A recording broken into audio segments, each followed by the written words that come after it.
"Sister, I can't take it any more," the little girl cried, but a millionaire heard everything and did something shocking. Comment what you thought of this story, giving it a score from 0 to 10, and tell me what city you're watching from. I really want to know if you liked my story, and I want to get to know you better, so subscribe to my channel to support my work. I'm counting on your help. The fine rain was falling over Oakhaven on that Thursday afternoon when little Lily pushed open the heavy wooden door of the Church of the Sacred Heart with difficulty.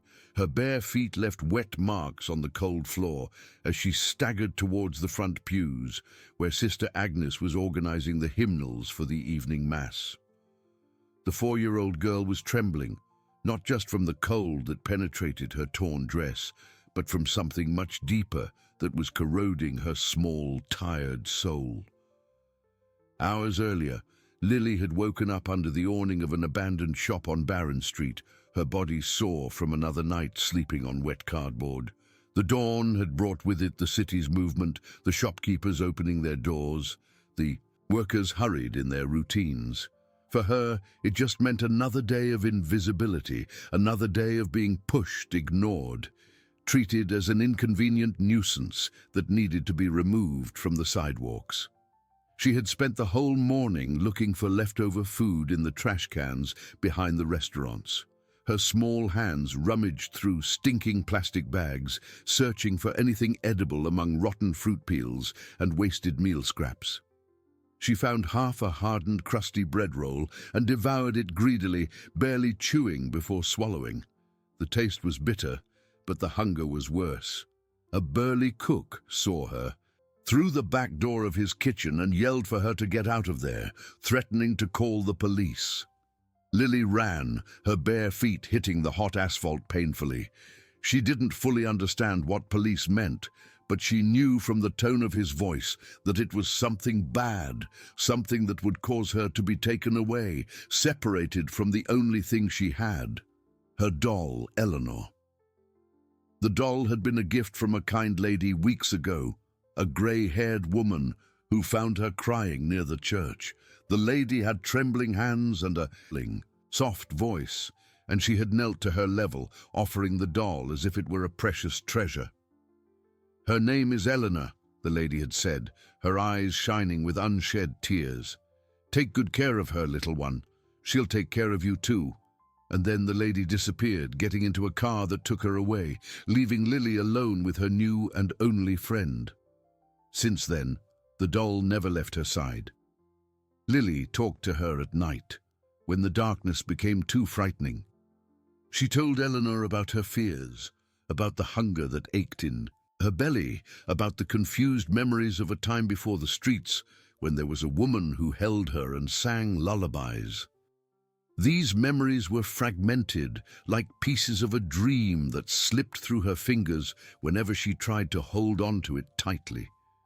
In the afternoon, the rain began to fall, first as a fine drizzle, then gradually intensifying. Lily sought shelter under awnings, but the shopkeepers shooed her away, not wanting a dirty child blocking their entrances. She wandered the wet streets, her thin arms hugging Eleanor against her chest in a desperate attempt to keep the doll dry. It was when exhaustion finally overcame her that her feet led her almost by instinct to the church. It was the only place where someone had been consistently kind to her. Sister Agnes never shooed her away, never yelled, never looked at her with disgust or contempt. The nuns simply offered water, bread, and kind words that Lily didn't know how to accept because she had never learned to trust kindness without expecting something bad in return. Sister Agnes, a 68-year-old woman with grey hair pulled into a tight bun, looked up from the hymn book and felt her heart ache as she recognized the fragile figure. It was the 5th time in 2 months that the child had appeared there, always with the same scared look of a cornered animal, always refusing any form of help beyond a glass of water and a piece of bread. The nun had tried everything to find out where the girl came from, but Lily never said more than a few disconnected words before disappearing again into the streets of the historic downtown. The nun had dedicated years of her life to the service of the church and the community, but cases like Lily's left her deeply distressed. She had seen many vulnerable children throughout her decades of service, but there was something particularly moving about this little girl who carried the weight of the world on her narrow shoulders. Sister Agnes had prayed every night for guidance on how to help Lily, but until that moment, her prayers seemed to have gone unanswered. She had tried to approach the subject subtly during the girl's previous visits. "Where do you come from, dear?" she had asked once, her voice soft and encouraging. Lily just shrugged, her eyes fixed on the glass of water in her hands. "Is anyone looking for you? Someone who's worried?" Again, silence, except for the sound of the child drinking water as if she hadn't had a drink in days. On another occasion, Sister Agnes had tried to offer more than just basic food. She had brought clean clothes left over from a donation drive, a small blue cotton dress that would be perfect for Lily. But the girl had recoiled, as if the clothes would burn her, shaking her head vigorously and muttering something about not being able to accept, about how someone would get angry. Who would get angry? The nun could never find out. That day, however, something was different. Lily didn't run when the nun approached. Instead, she grabbed the hem of the black habit with her dirty little hands and began to cry with an intensity that echoed through the century-old walls of the church. Tears streamed down her face, marked by small scratches, mixing with the accumulated dirt from days on the streets. Her thin body shook with sobs that seemed too big for such a small being. It was a cry of absolute surrender, the kind of cry that comes when all defenses finally crumble. For weeks, Lily had maintained a facade of stoic survival, doing what she needed to do to stay alive another day. But now, wet, hungry, exhausted beyond what her small body could bear, she simply fell apart. All the pain, fear, and loneliness she had dammed up inside her exploded in waves of sobs that left her breathless. Sister Agnes knelt beside the girl, wrapping her in a protective embrace. Lily buried her face in the rough fabric of the habit and whispered words broken by crying. "I can't live like this anymore. I'm hungry. I'm scared. I don't want to sleep on the cold floor anymore." The words came out like confessions torn from a place of pain that no child should ever know. The nun felt her own tears burn her eyes as she held that small, broken soul. She had witnessed much suffering in her long life, but the suffering of a child always hit her in a particularly devastating way. There was a fundamental injustice in it, a violation of the natural order of the world. Children should be protected, nurtured, loved.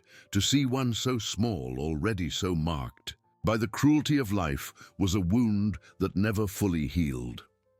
"It's okay, dear," Sister Agnes murmured, stroking Lily's tangled hair with motherly tenderness. "You're safe now. No one will hurt you here. We'll find a way to help you, I promise." Even as she made the promise, the nun wondered if she would be able to keep it.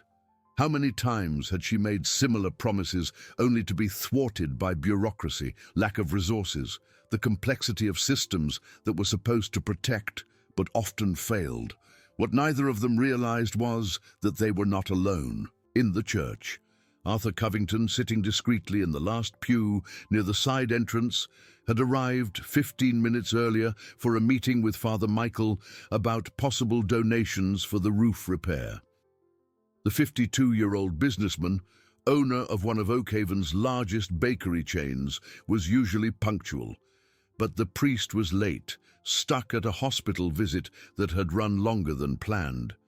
Arthur had spent the entire day in exhausting meetings.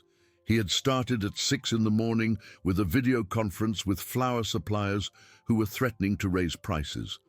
Then he visited 3 of his 6 bakeries, dealing with personnel issues at one, broken equipment at another, and customer complaints at a third.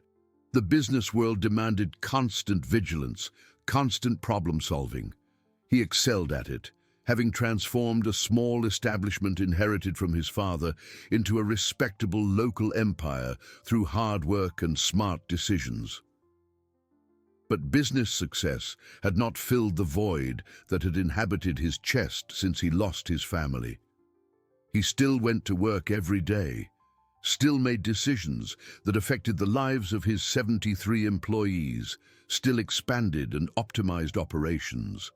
But it was all mechanical, routine, without the passion that had once fueled his ambitions. Working was simply what he did to fill the empty hours between waking and sleeping.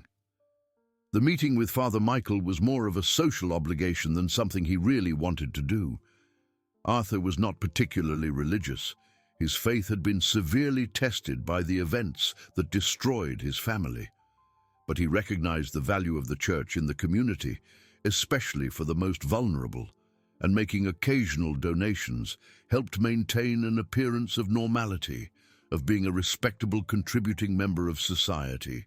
Arthur was a serious-looking man, with dark hair starting to grey at the temples and brown eyes that carried a permanent sadness. He wore a discreet grey suit, slightly wrinkled after a long day inspecting his 6 units scattered across the city. His fingers drummed impatiently on the polished wood of the pew as he checked his watch for the 3rd time when Lily's sobs cut through the silence of the church like a sharp blade. He looked up in the direction of the sound and saw the scene unfold before him. At first, he thought of leaving discreetly so as not to invade that private moment of suffering, but something in the child's desperate words paralyzed him. Perhaps it was the tone of absolute surrender in such a young voice, or the way she clung to the nun as if she were the last lifeline in a stormy sea. Arthur felt a familiar pang in his chest, that sharp pain that visited him every night before he slept, reminding him of another child he had failed to save. His daughter Beatrice used to have nightmares when she was little. She would wake up screaming in the middle of the night, terrified of imaginary monsters lurking in her closet or under her bed. Arthur would run to her room, turn on the light and hold her exactly as Sister Agnes was holding Lily now, murmuring words of comfort until the sobs subsided and her breathing calmed. Eleanor would usually arrive moments later, bringing a glass of warm water with honey, her special remedy for all ills. Together they would sit on Beatrice's bed until she fell back asleep, her small hand squeezing Arthur's with the confidence that her father would keep her safe. That absolute trust, that unshakable certainty that he would always be there to protect her had been one of the most precious gifts he had ever received, and he had failed. When it really mattered, when she needed him most, he wasn't there. He stood up slowly, his shoes making a slight creak on the wooden floor. Sister Agnes turned, startled, pulling Lily even closer in an instinctive protective gesture. The girl, alerted by the movement, lifted her tear-stained face and her wide eyes met Arthur's. For a brief moment, they simply looked at each other through the dim light of the church, illuminated only by the votive candles. Arthur saw in Lily's eyes something he recognized. Immediately, because he saw the same thing every morning in his own reflection in the mirror. Loss, fear, and a loneliness so deep it seemed bottomless. This child was only 4 years old, but she carried the weight of traumas that most people didn't experience in a lifetime. There was an oldness in her eyes that was completely incongruous with her childish face. "I'm sorry to interrupt," Arthur said in a soft voice, taking a few cautious steps towards them. "I couldn't help but overhear. Perhaps I can help in some way." The offer sounded genuine, devoid of the condescension that usually accompanied charity proposals from people of his social standing. There was something broken in his voice, a deep understanding of pain that needed no words to be conveyed. Sister Agnes studied his face carefully. She knew Arthur only by sight, knew he was one of the city's leading businessmen and an occasional donor to the parish. But they had never spoken directly. There were stories about him circulating among the faithful, about the tragedy that had destroyed his family years ago, about how he had become a withdrawn and lonely man ever since. Mrs. Gable, one of the oldest parishioners, had told her the full story once, her voice low and full of compassion, how Arthur's daughter had died in a horrible car accident, how his wife, already weakened by illness, never recovered from the shock and passed away 2 years later, how Arthur had become a ghost of himself, working incessantly but never really living, just existing in a fog of guilt and regret. "Mr. Covington," the sister replied cautiously, "we appreciate your concern, but this is a delicate situation. Lily here doesn't trust strangers easily. She barely allows me to help her." The nun chose her words carefully, protecting the girl's privacy while trying to assess the businessman's true intentions. Lily, meanwhile, had shrunk even further, practically disappearing into the folds of Sister Agnes's habit. Her dark brown eyes, too large for her small face, watched Arthur with a mixture of fear and curiosity. She had never seen a man in a suit this close, and something in his rigid posture scared her, even though his voice sounded gentle. Men had been sources of fear in her short life. Men yelled, men pushed, men looked at her with anger when she asked for food or searched through the trash near their establishments. There was one man in particular, with a scraggly beard and a strong smell of alcohol, who sometimes slept in the same alley as her. He had never hurt her, but the way he looked at her, with empty, disturbed eyes, made her run away whenever she saw him wake up. Arthur stopped a few feet away, noticing the child's discomfort. He slowly crouched down, bringing himself to her eye level, a gesture he had learned years ago when dealing with his own daughter when she was afraid of thunderstorms. "I understand," he said, addressing Lily directly this time. "You don't know me, and you have no reason to trust me, but I want you to know that no one, especially someone as small as you, should have to go through this alone." The sincerity in his voice was palpable. There were no grand promises, no attempt to minimize her suffering with empty platitudes, just a simple, honest acknowledgement of her pain and its fundamental injustice. Arthur spoke to her not as a condescending adult addressing a child, but as one suffering human being recognizing another. The words touched something in Lily. She tilted, her head to the side, studying this large man in strange clothes who spoke to her as if her opinions mattered. She was used to being ignored, yelled at, or shooed away with brusque gestures. This strange kindness unnerved her, and she didn't know how to react. During her days on the streets, Lily had developed a sharp instinct for reading people. It was an essential survival skill, knowing who might be a source of food or temporary shelter and who represented danger. She had learned to recognize the subtle signs, the tension in shoulders, the glint in the eyes, the tone of voice, and something about the man crouched before her, despite his intimidating size, didn't trigger her danger alarms. There was only a deep sadness that mirrored her own. "You have a name," Arthur said, not as a question, but as a statement that invited a response without demanding it. Lily hesitated, her fingers tightening on the fabric of the habit. Sister Agnes gave her an encouraging pat on the back.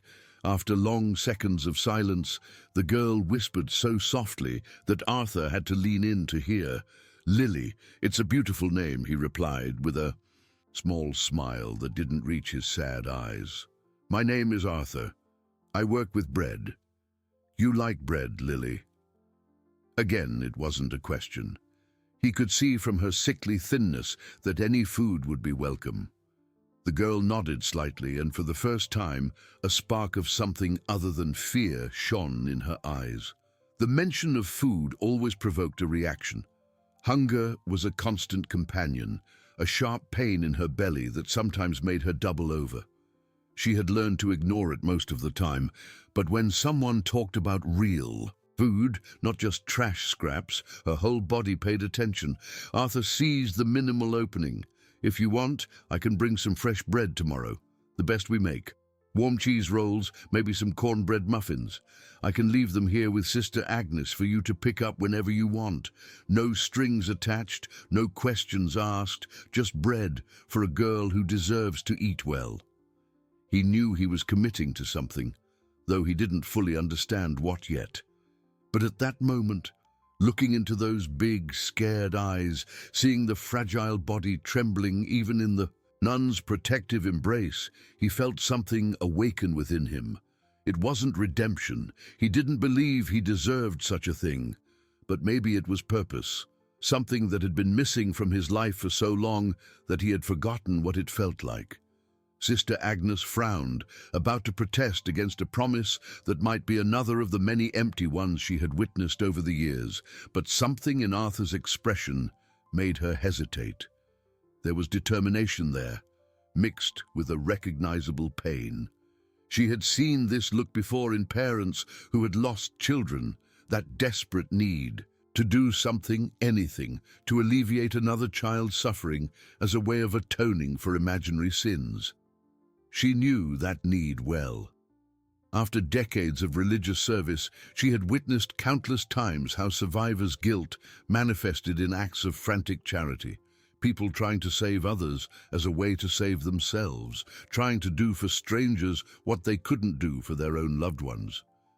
It usually ended in disappointment when the reality of the situation proved more complex than simple acts of kindness could solve. But there was something different about Arthur. Perhaps it was the quietness of his promise, the absence of grandeur. He wasn't offering to solve all of Lily's problems with money or influence. He was just offering bread, something concrete and achievable, small enough to be fulfilled, significant enough to matter. Before anyone could say anything more, Lily suddenly broke free from Sister Agnes's arms and ran towards the side door of the church.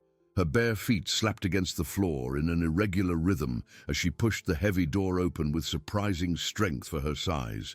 The nun stood up quickly, calling after her, but the girl had already disappeared into the rain, which was now falling harder.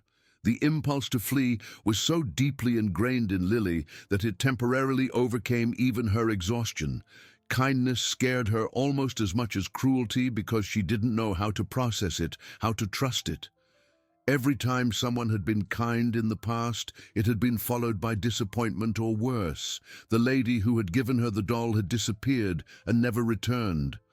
The street vendor who had once offered her a piece of fruit later shooed her away with shouts when she returned the next day. So she ran. Because running was safe, running was familiar. On the streets alone, she knew the rules. There were no expectations other than to survive another day. No promises that could be broken.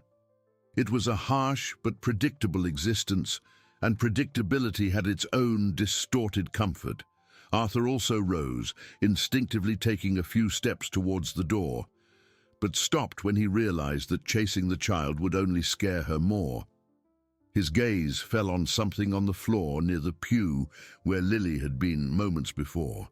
It was a cloth doll, so old and worn that its original features could barely be distinguished. The fabric was torn in several places, with cotton stuffing escaping through an opening in the arm. Despite its deplorable condition, it was obvious that the doll was a precious treasure to whoever owned it.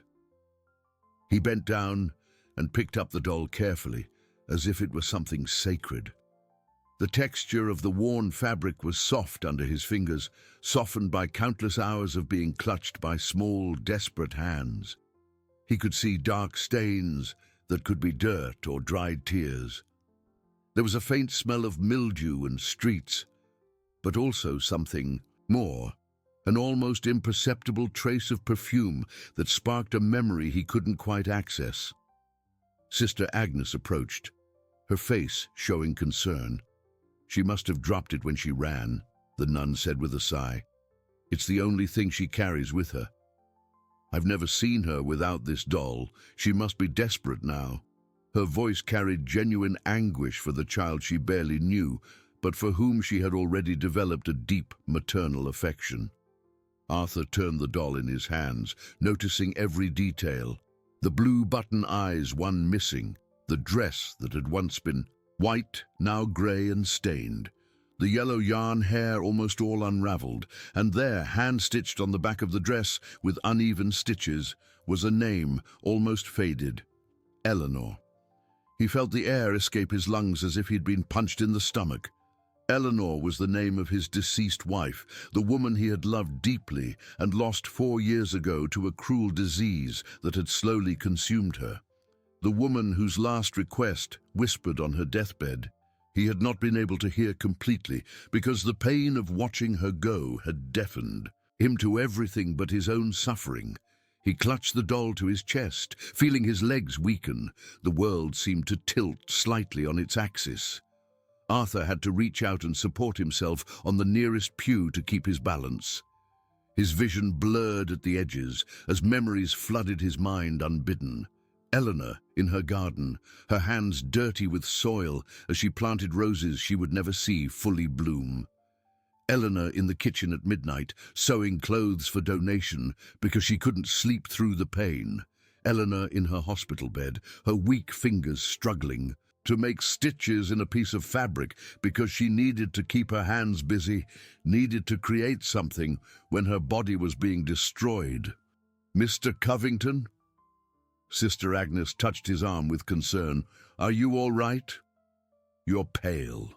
The nun's words seemed to come from far away, muffled by the sound of blood pulsing in his ears. He shook his head, trying to compose himself. He took several deep breaths, forcing the air in and out of his lungs in a controlled rhythm. It was a technique his doctor had taught him years ago when the panic attacks began shortly after Eleanor's funeral. Breathe, focus on something concrete, anchor yourself in the present. "I'm sorry," he finally managed to say, his voice hoarse. "I just remembered something. This doll." He held up the worn toy, his hands trembling slightly. "I'll keep it to return to Lily when she comes back. She will come back, won't she?"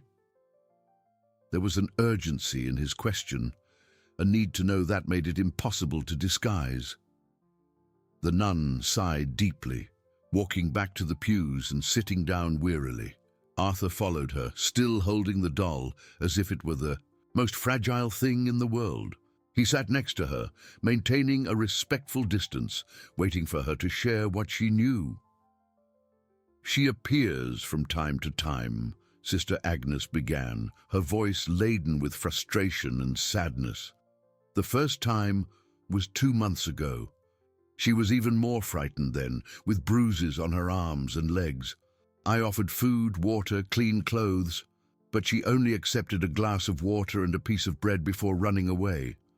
Since then she comes irregularly, always at different times, always alone."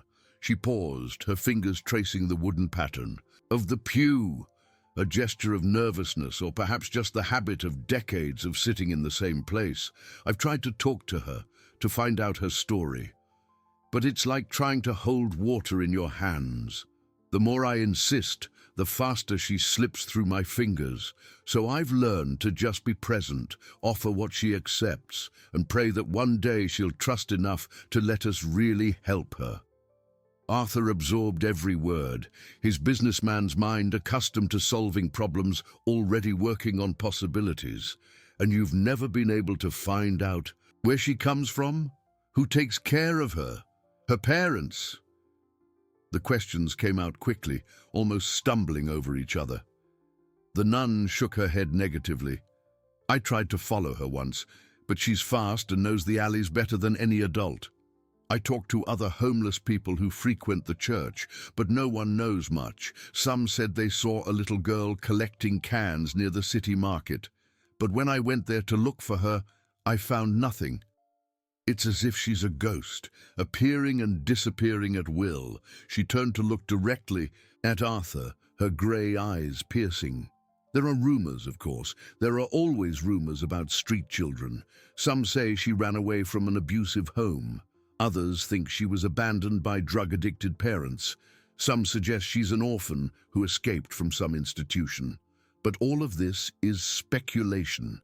The truth is, we know nothing concrete about her Besides what we see, a 4-year-old child surviving alone in a way no child should have to. Arthur ran a hand through his hair, messing up the carefully combed strands. This is unacceptable.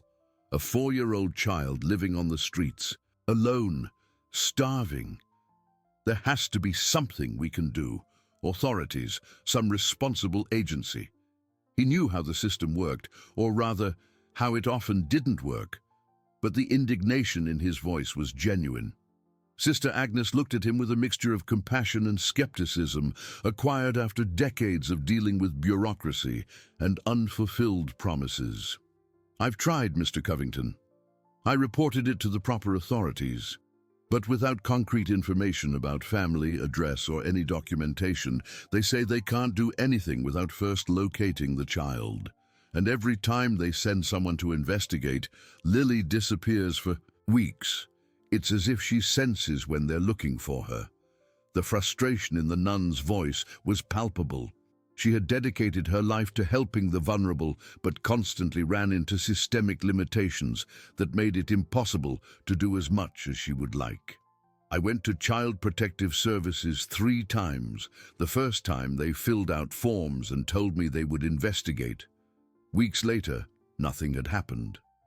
The second time, a social worker came to the church, but Lily didn't show up for almost a month after that. The third time, they told me that without documented evidence of parental neglect or the ability to consistently locate the child, their hands were tied." She sighed, the sound heavy with the weight of so many lost battles against institutional indifference. The system is designed to help, but it often fails the very people who need it most. Children like Lily, who fall through the cracks, are the ones who suffer the most. They are invisible until something terribly wrong happens, and then everyone wonders how no one saw the signs. The businessman was silent for a long moment, his fingers unconsciously tracing the outline of the doll in his lap. Outside, the rain had turned into a storm, occasional lightning illuminating the church's stained glass windows with blinding white flashes. The thunder that followed made the votive candles tremble in their metal bases. The storm seemed appropriate, reflecting the turmoil in his chest. Arthur was not given to impulses. He had built his business through careful planning and calculated decisions. But as he held that doll with his late wife's name, feeling the worn fabric under his fingers, something changed inside him. It was as if a door he had kept firmly shut for years suddenly opened, a crack letting the light in. "Then I'll look for her myself," Arthur said finally, his voice calm but filled with unshakable determination.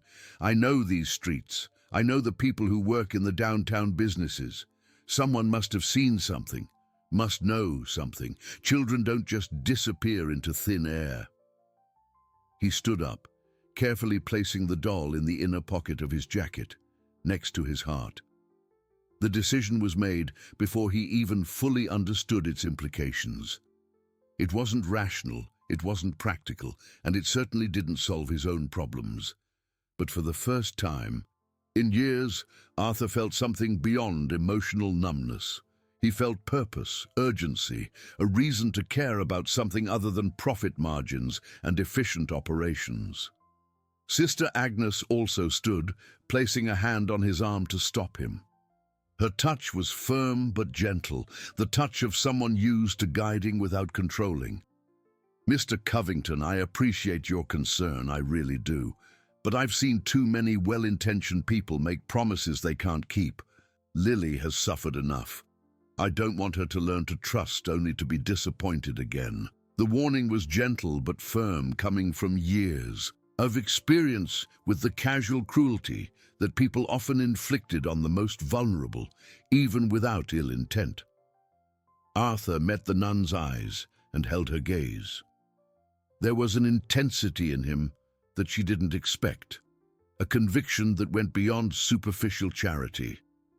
"I understand your hesitation," he said in a low but firm voice, "and I can't promise that I'll solve everything or that I know what I'm doing, but I can promise that I won't give up. I won't make empty promises to this girl and then disappear when things get difficult." He paused, choosing his next words carefully. "I know what it's like to fail someone who depended on me. I know what it's like to live with a regret that never fades, only becomes more familiar. I'm not offering help out of pure altruism or to feel better about myself. I'm offering because I looked into that girl's eyes and saw something I recognized. And if there's a chance, however small, that I can make a difference, then I have to try." There was something in his voice, a conviction born of deep regret, that made Sister Agnes believe him against her better judgment. She had developed an instinct over the years to distinguish between those who made empty promises and those who truly committed. Arthur, with his haunted eyes and shoulders slumped by the weight of old guilt, was clearly in the latter group. She nodded slowly. "Very well, but please be careful. Lily is like a frightened little bird. Any sudden move, and she'll fly away and may never come back." She paused, then added softly, "And Mr. Covington, I don't know what motivates you to want to help a strange child, but be honest with yourself about your reasons. Sometimes we try to save other people when we're really trying to save ourselves." The words hit Arthur with the force of an inconvenient truth. He stopped at the door, his hand on the worn brass handle. For a moment, he considered denying it, arguing that his motives were purely altruistic. But Sister Agnes deserved honesty, and he was tired of lying to himself. "Maybe you're right," he admitted without turning around. "But does that make helping her any less important? She still needs help regardless of the reason I'm offering it." He turned the handle, the heavy door creaking slightly. "And if, in the process of trying to help her, I find some peace for myself, I don't see how that's a bad thing. Maybe we can save each other." And with that, he stepped out into the rainy night, leaving Sister Agnes alone with her thoughts and worries. The nun stood there for a long moment, looking at the closed door, silently praying that this broken man and this lost child could somehow find redemption together. The businessman ran to his car, a discreet black sedan parked across the street. The rain soaked him in seconds, sticking his white shirt to his back and making his suit drip water onto the leather seat when he finally got into the vehicle. But Arthur barely noticed the discomfort. His hand automatically went to the inner pocket of his jacket, touching the wet doll resting there. He took it out carefully, holding it in the palm of his hand. The dim light from the nearby streetlight barely illuminated the car's interior, but he could see the embroidered name even in the gloom. Eleanor. The letters were uneven, some larger than others, the stitches sometimes too tight, sometimes too loose. It was the work of someone struggling with pain or weakness, but determined to complete the task. Eleanor. The name echoed in his mind like a painful mantra. His wife had spent the last months of her life in and out of hospitals, undergoing aggressive treatments that stole her vitality without offering a real cure. He had been by her side whenever he could, but his business demanded constant attention, and there were so many moments when she was left alone in those sterile, cold rooms, so many hours when he didn't know who she talked to, what she thought, what tears she shed when no one was looking. During chemotherapy sessions, when he could be present, Eleanor used to bring small sewing projects. She said that keeping her hands busy helped distract her from the nausea and fear. He remembered seeing her with trembling fingers struggling to thread needles, her fierce determination even when her motor coordination was compromised by the medication. Once, he had asked why she didn't just rest, why she insisted on forcing herself to do something productive when her body was so debilitated. Eleanor had looked at him with those eyes, still bright despite the illness, and said, "Because when I'm creating something, even something small, I'm still living. I don't want to just exist waiting to die." I want to live until my last breath. He started the engine, but didn't move, just sitting there as the windshield fogged up with his breath. Through the blurry glass, he could see the silhouette of the church illuminated by the dim lights from within. He thought of Lily out there somewhere, wet and shivering, probably hidden under some awning or in some narrow alley, scared and alone, and he thought of how desperate she must be without her doll, the only comfort she had in a cruel world. The resemblance to his own daughter, Beatrice, was superficial, but enough to awaken painful memories. Beatrice was 7 when the accident happened, just 3 years older than Lily was now. It was a sunny Saturday in March, and he had promised to take her to the amusement park she so desperately wanted to visit. But an emergency at the main bakery, a problem with suppliers that threatened to delay important deliveries, made him cancel the plans at the last minute. He vividly remembered that morning. Beatrice had woken up early, all excited, already dressed in her favorite pink polka dot dress. She had prepared a small backpack with snacks and her disposable camera, planning to take pictures of everything. When he told her he couldn't go, that something urgent at work needed his immediate attention, her face fell. "But you promised, Daddy," she had said, her big eyes filling with tears. "You always promise and then you have to work."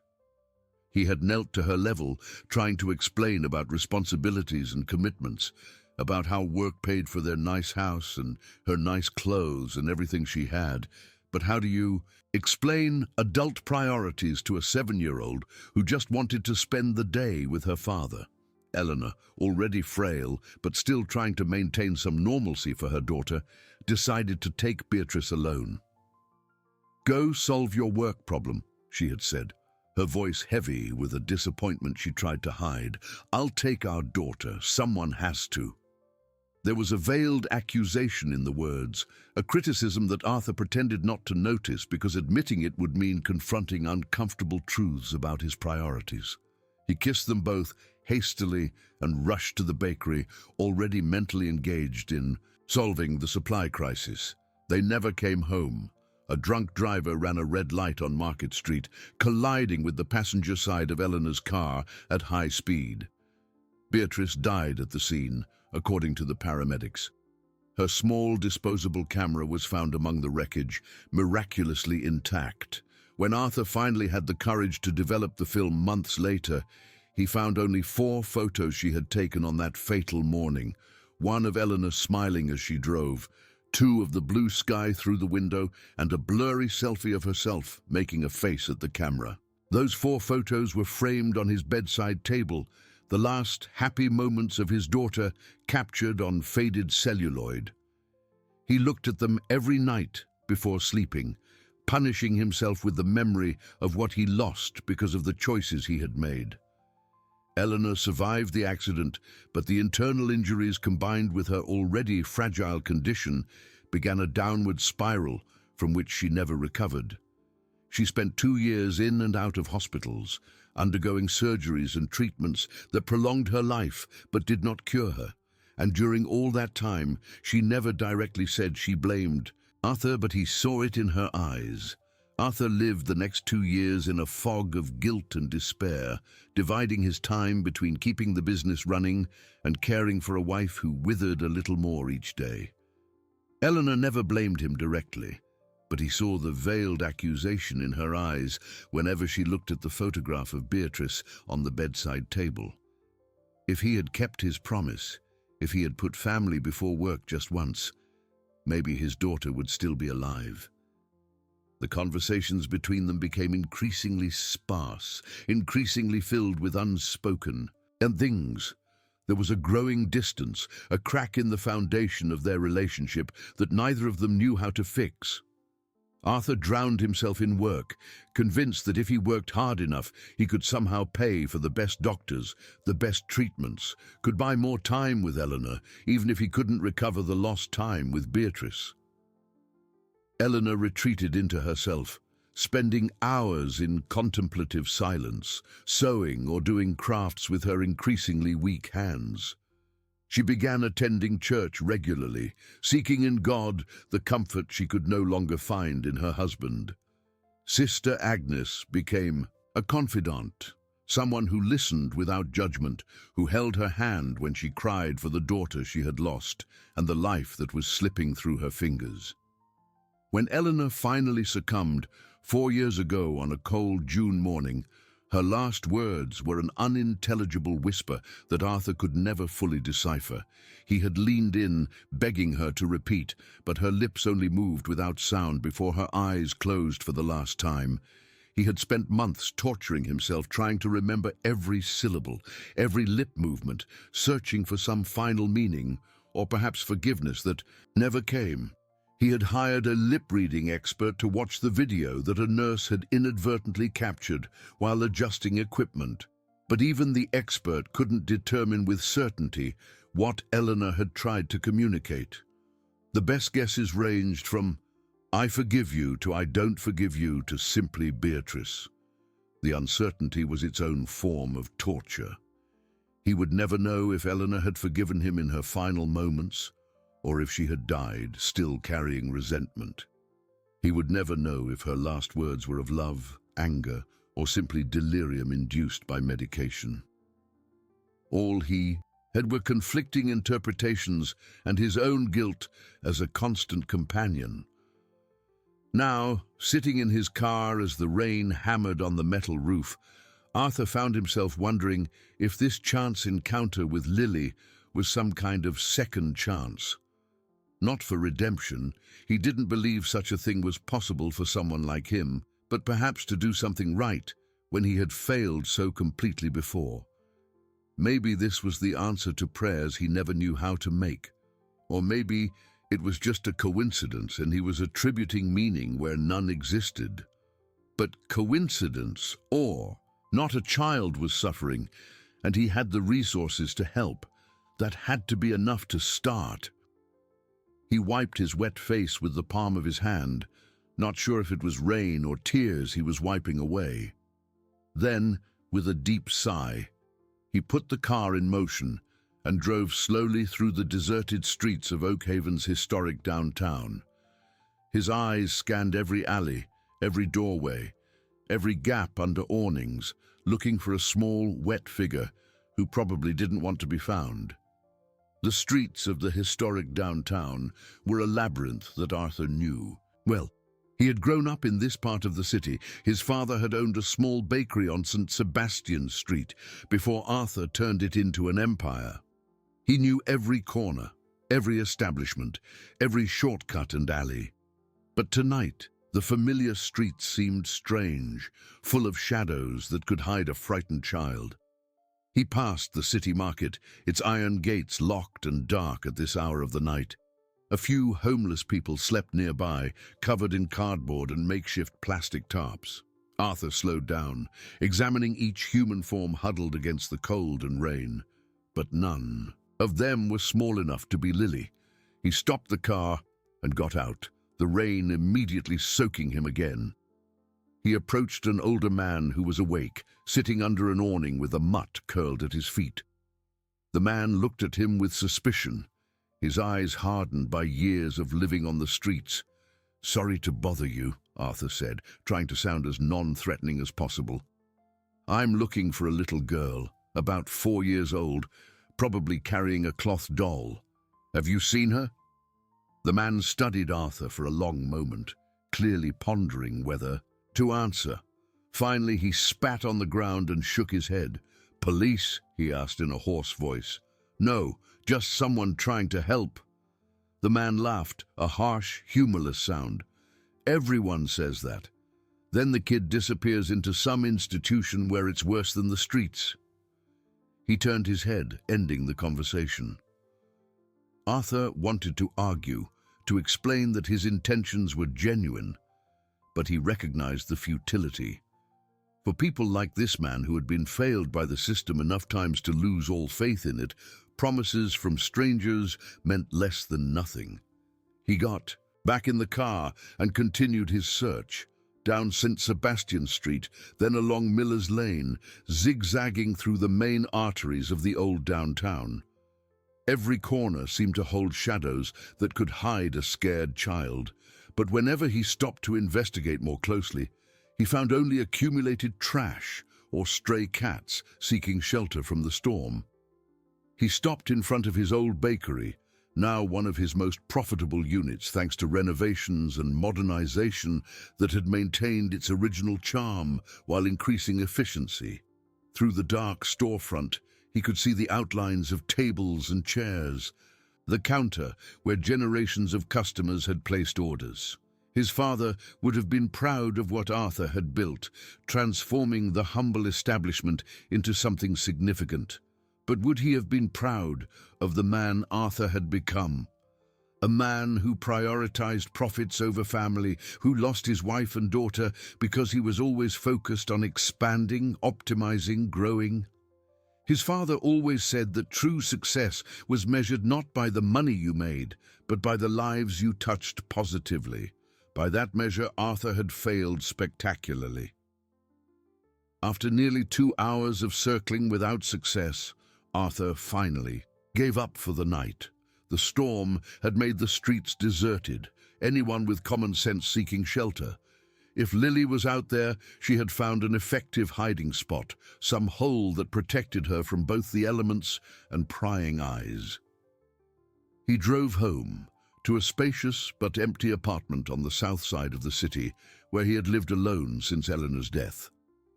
The place was decorated with expensive and impersonal furniture, chosen more out of necessity than taste.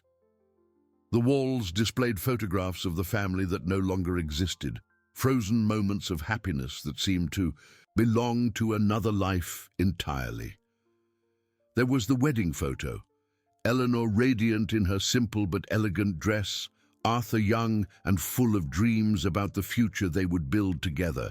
Photos of Beatrice as a baby, each developmental milestone meticulously documented by Eleanor, who loved photography.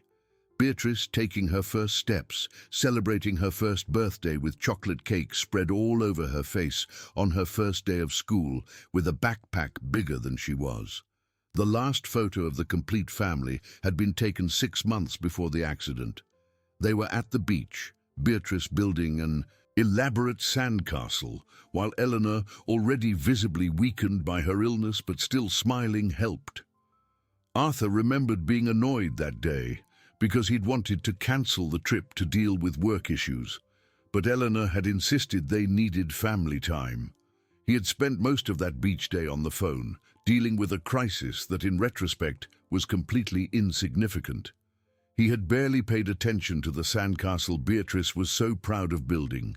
When she called him to see it, he had waved distractedly and muttered something about it being beautiful without really looking. Now, looking at the photograph, he wished he had given his full attention to that moment. He wished for so many different things. He changed mechanically, putting on dry clothes without really thinking about what he chose. Lily's doll now rested on his bedroom dresser, its button eyes seeming to watch him with silent accusation. Arthur picked up the toy again, sitting on the edge of the bed and examining every detail under the yellowish light of the lamp. The name Eleanor embroidered on the dress couldn't be a coincidence, or it could. Eleanor wasn't exactly an uncommon name, but there was something about the way it was written, the irregular stitches suggesting inexperienced or hurried hands, that struck a familiar chord in his memory. His wife used to embroider, a hobby she had taken up during the long days of treatment as a way to keep her hands busy and her mind distracted from fear. He stood up abruptly, going to the closet that still held Eleanor's clothes, untouched since her death. His friends, and even his therapist, had suggested several times that he donate the clothes, that keeping a shrine to the deceased was not healthy, but Arthur couldn't. It was as if donating the clothes would erase the last physical traces of Eleanor, finally admitting that she wasn't just on a long trip, but really gone forever. He opened the doors with reverence, the familiar scent of her long-faded but still imagined perfume hitting him as it always did. The dresses hung on their hangers like ghosts of a former life. He ran his fingers over the fabrics, remembering specific occasions when Eleanor had worn them. This navy blue for Beatrice's kindergarten graduation, this emerald green for their wedding anniversary, this simple black for so many funerals and somber occasions. At the back of the closet, in a wooden box, were Eleanor's embroidery projects, napkins, tablecloths, pillows, all with delicate floral patterns executed with increasing perfection as she practiced the skill. Arthur opened the box carefully, the smell of mothballs and memories rising to meet him. There were dozens of pieces here, each representing hours of patient work. Eleanor used to embroider while watching television at night, or in the intervals between treatments at the hospital, or simply when she needed something to keep her hands and mind busy. She said there was something meditative in the act of passing, a needle and thread through fabric, creating beauty stitch by stitch. Arthur picked up one of the last pieces, a pillowcase that Eleanor had never finished. The rose pattern was half complete, some flowers exquisitely detailed, others just sketched in basic lines. The stitches were identical to the doll's, that same slightly crooked pattern that resulted from hands weakened by illness, struggling to keep the line straight. He felt his heart race, a mix of emotion and confusion taking over him. He compared the stitches side by side under the light, the doll in one hand and the unfinished pillowcase in the other. They were incredibly similar, not just in technique, but in small idiosyncrasies. The way the cross-stitch tilted slightly to the right, the inconsistency in spacing that suggested trembling hands, even the specific choice of thread, a slightly yellowish white tone that Eleanor had preferred for reasons she never clearly explained. What did this mean? How did a street child end up with something that seemed to have been made by his late wife? That night, Arthur barely slept. He lay awake formulating increasingly elaborate theories, discarding them, then rebuilding them again. Maybe Eleanor had donated some belongings to charity during her illness, and the doll had somehow ended up in Lily's hands, but he had never seen this specific doll among Eleanor's belongings, and she usually showed her embroidery projects to him. Maybe it was really just a coincidence. Two similar embroideries made by different people who happened to use similar techniques and similar thread. But what were the chances of that? And why would the doll have Eleanor's name embroidered on it, of all possible names? Maybe he was seeing connections where none existed, desperate to find some meaning in the tragedy of his life. The human mind was famous for its ability to identify patterns, even in complete randomness, to attribute significance to coincidences simply because the alternative, accepting that the universe was fundamentally chaotic and meaningless, was too frightening. But what if it wasn't a coincidence? What if Eleanor had met Lily somehow? Sister Agnes had mentioned that Eleanor frequented the church in the last months of her life. Maybe she had met the child there, felt compassion, made the doll as a gift of comfort. That would explain the embroidery, the name, everything. But then, why had Eleanor never mentioned it to him? They had grown distant in recent years, yes, but surely she would have mentioned making a doll for a street child, unless she hadn't. Unless there was a lot about Eleanor's inner life that he never knew, because he was too busy to really listen, to really connect. The guilt that was his constant companion intensified. How many conversations had he cut short because he was focused on work? How many times had Eleanor tried to share something, only for him to murmur distractedly while checking emails? He had been physically present in so many moments, but emotionally absent, his mind always partially on spreadsheets and business strategies. When the sun finally rose, painting the Oakhaven sky with pale shades of pink and orange, Arthur had been up for hours. He dressed in more casual clothes this time, jeans and a simple button-down shirt, nothing that obviously marked him as a wealthy businessman. Appearance mattered when interacting with a vulnerable population. He had learned that years ago, in some unsuccessful volunteer attempts he had undertaken shortly after Beatrice's death, seeking some form of atonement. People on the streets were often suspicious of those who appeared expensively dressed, seeing them either as a threat, police, authorities, or as someone to take advantage of. Casual clothes, a relaxed posture, non-threatening body language, these things helped build initial connections. He took the doll, wrapped it in a plastic bag to protect it, and went straight to his main bakery. It was only 5:40 in the morning, but the unit on Francisco Junquera Avenue opened early, serving workers who started their shifts before dawn. Arthur arrived as his employees were still preparing the first batches of the day. The smell of fresh baking bread filled his nostrils, an aroma that normally comforted him. But that morning only accentuated the urgency of his mission. It was the smell of plenty, of abundance, of a basic luxury that Lily probably rarely experienced. Fresh, warm bread was something he took for granted, available whenever he wanted, in whatever quantities he wanted. For a street child, it was probably a rare treasure. His employees looked at him with surprise when he entered through the back door, his arrival so early being unusual. Maria, the shift manager, a woman in her 40s who had worked for him for almost a decade, greeted him with her usual professional smile. "Mr. Covington, we didn't expect to see you so early. Is there a problem?" "No, Maria, everything's fine. I just need a few things." He passed by the industrial ovens where Joseph, the head baker, was taking out the first batch of crusty rolls, the steam rising in aromatic waves. He ordered them to prepare a large box with a variety of breads, cakes, and pastries, all fresh from the oven. "I want cheese rolls, cornbread muffins, crusty rolls, some cream-filled donuts if we have them, those cinnamon rolls that are ready."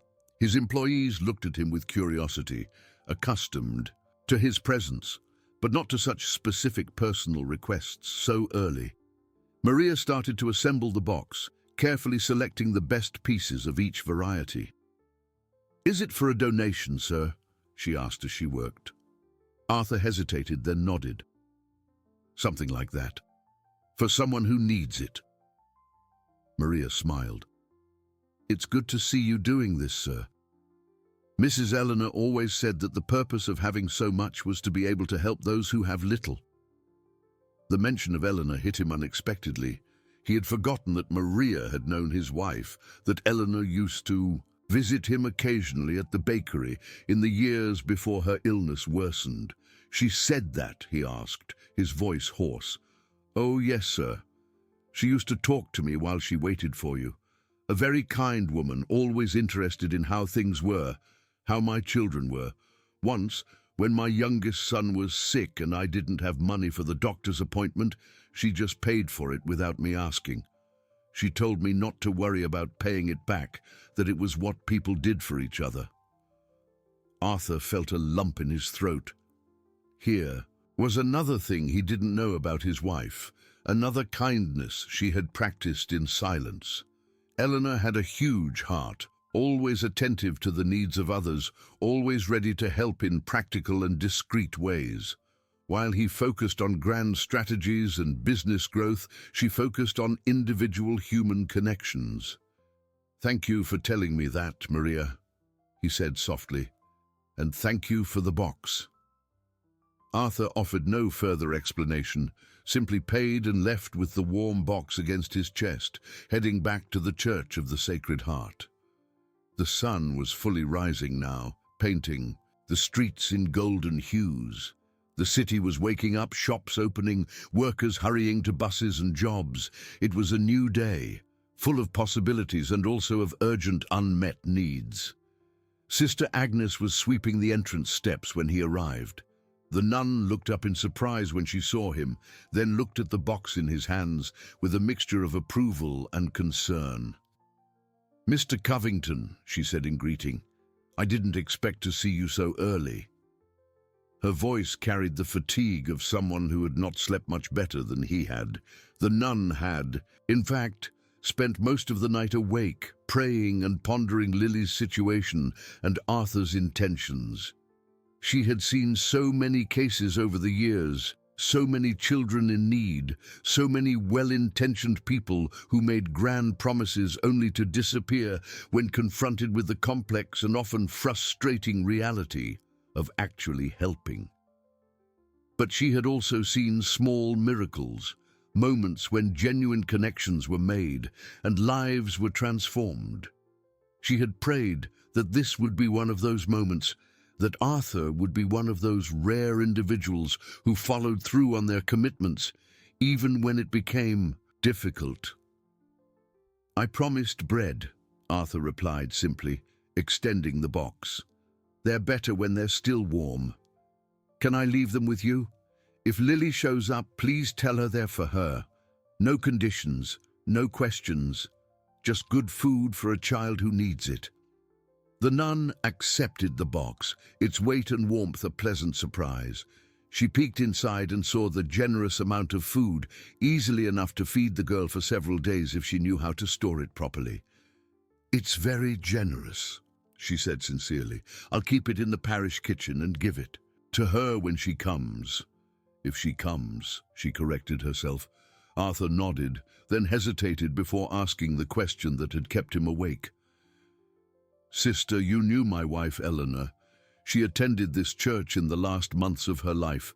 It wasn't exactly a question, but a request for confirmation." Sister Agnes nodded slowly, her expression softening with memory and compassion. "Yes, I knew Mrs. Eleanor. She came for the Wednesday afternoon Mass when she could. A woman of great faith, even in the face of so much suffering." She paused, her eyes distant with remembrance. "She would sit right there." The nun pointed to a pew near the image of Our Lady, always alone, always praying fervently. "Why do you ask?" Arthur took the doll out of the plastic bag, showing it to the nun. "Because this doll that Lily dropped has my wife's name embroidered on it, and the embroidery was done with the same stitch pattern that Eleanor used." He watched the nun's face carefully, looking for any sign of recognition or understanding. The nun took the doll, studying it attentively. Her fingers traced the embroidered name, her forehead furrowing in concentration. She turned the toy, examining every detail as if she could extract secrets from its worn stitches and stained fabric. After a long moment, she shook her head. "I've never seen Mrs. Eleanor with this doll, Mr. Covington. But I admit our conversations were brief. She was a private woman, kept her pain very close to her chest." Sister Agnes paused, her eyes clouding with memory. "There was one time, maybe 3 or 4 months before she passed, when I found her in the church outside of the usual hours. It was a Tuesday afternoon, I remember, because I would normally be visiting the hospital at that time. But my visit had been cancelled." She handed the doll back to Arthur, continuing her narrative. "Mrs. Eleanor was sitting in her usual pew, but this time she wasn't praying. She was sewing something, deeply focused on her work. When I approached, she quickly put whatever it was in her bag, almost as if she were hiding it. We talked briefly, nothing of substance, and then she left hastily." Arthur felt his pulse quicken. "Did she say what she was sewing? Who it was for?" The nun shook her head. "No, and I didn't ask. Mrs. Eleanor had a right to her privacy. But now, looking at this doll, I wonder if maybe—" She left the sentence unfinished, the implication clear. "Is there anything else you remember? Any detail, however small?" The urgency in Arthur's voice was palpable. He felt he was close to something important, some connection that would explain the mystery that had consumed him since the previous night. Sister Agnes thought carefully, her eyes closing as she tried to retrieve memories from months ago. There was an intensity to her that day, a determination, as if whatever she was doing was profoundly important. "And I remember thinking that her hands seemed to be in worse condition than usual. They trembled more, moved with more difficulty. But she persisted, refusing to give up on the task she had set for herself. She opened her eyes, looking directly at Arthur. Mrs. Eleanor said one thing that day that stayed with me. When I commented that she should be resting instead of forcing herself, she said, "Some things need to be done while we can still do them. Legacies don't create themselves."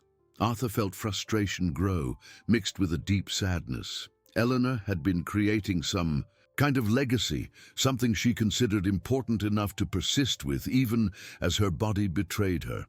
And he had no idea, hadn't even noticed his wife's secret project because he was too busy with his own concerns. There had to be a connection. There had to be an explanation. People don't just show up with personal objects of strangers for no reason. Who else frequented the church at the time Eleanor came? Someone who might have known her, who might know something. Sister Agnes handed back the doll, thinking carefully. There were other people, of course, but many have since passed away or no longer come regularly. There was Mrs. Elaine, a lady who worked at Mercy Hospital and came to pray during her lunch break. She and Mrs. Eleanor talked sometimes. I remember seeing them together a few times. The nun paused, retrieving memories from years ago. Mrs. Elaine still works there, I believe, in the administrative department now, but she used to be a nurse. She cared for Mrs. Eleanor a few times during her hospital stays. Arthur felt a spark of hope ignite. Elaine. He vaguely remembered the name, a kind nurse with grey hair who had always treated Eleanor with special tenderness. They had talked occasionally when he visited the hospital, though he admitted to himself that he had paid little attention to these interactions, always anxious to deal with doctors and medical issues rather than nursing staff. Could I talk to her? Can you give me any contact information? He knew he was bordering on desperation, clutching at fragile clues, but he couldn't stop himself. The need to understand, to unravel this unexpected mystery, grew with each hour. Sister Agnes hesitated, considering the request. There were issues of privacy and propriety to consider.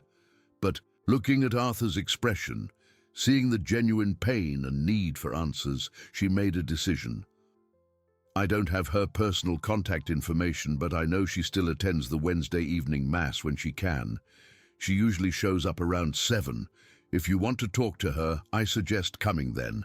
I can introduce you formally, explain the situation. It would be more appropriate than approaching her directly at work. Arthur nodded, grateful. Wednesday was 5 days away. It felt like an eternity, but he could wait. He would have to wait. Thank you, sister. I appreciate your help in this. There's one more thing, Mr. Covington. The nun touched his arm gently. While you search for answers about Mrs. Eleanor and this doll, don't lose sight of what's most important. A child who needs help now. Whatever this connection means, Lily is real. Her suffering is real, and she needs more than solved mysteries. She needs security, food, shelter, and someone who cares. The words were a necessary reminder. Arthur had let himself get so caught up in the mystery of the doll that he had almost lost focus on the girl who had owned it. You're right, of course. I'll keep looking for her. And in the meantime, if she appears, I will give her the food. I will try to convince her to accept more help. And I will contact you immediately if she allows, Sister Agnes promised. But Mr. Covington, be patient. Building trust with a traumatized child takes time. It can't be rushed. It can't be forced. It has to happen at its own pace. Arthur said goodbye and left the church, his mind buzzing with new thoughts and questions. He should go to work. He had meetings scheduled, operational issues that needed attention. But for the first time in years, work seemed secondary. There was something more important demanding his attention, something that really mattered. Instead of going to the office, he drove back to the historic downtown, parking his car and starting to walk the streets. It was a different approach from his nightly search, an attempt to see the city through the eyes of a street child. Where would she go? Where would she hide?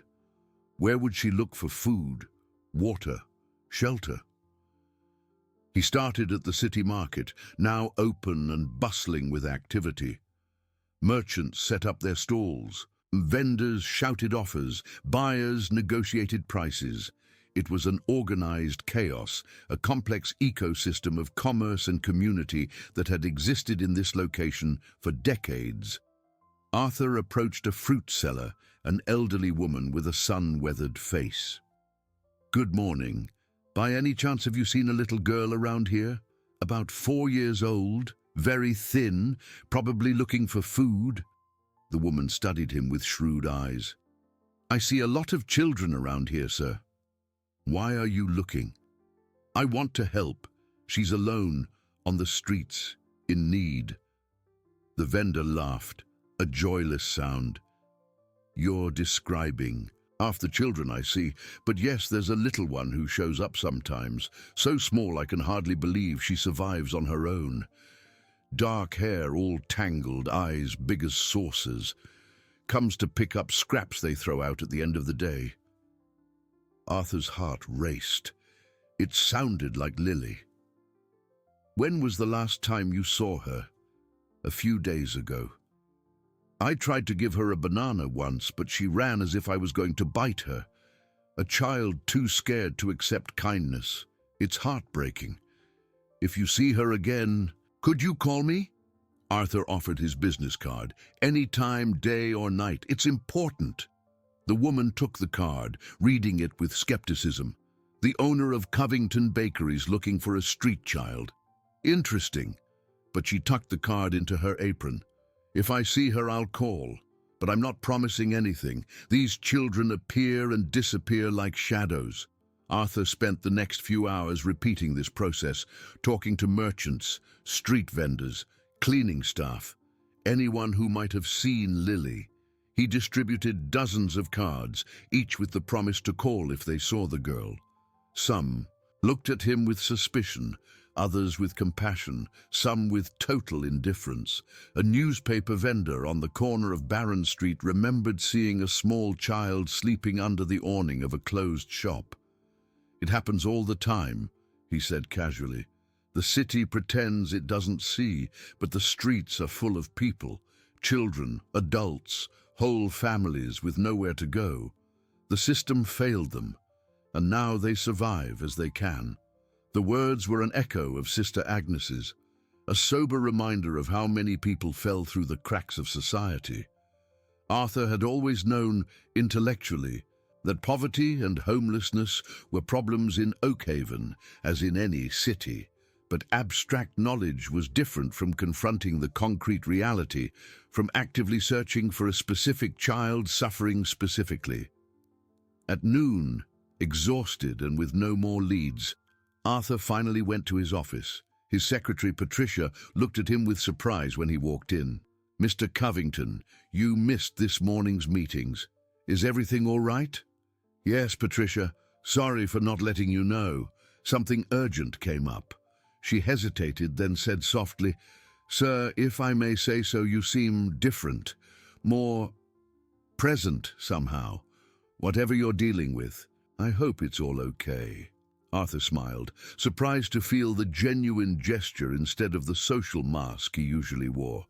"I'm trying to do something that matters, Patricia, for the first time in a long time."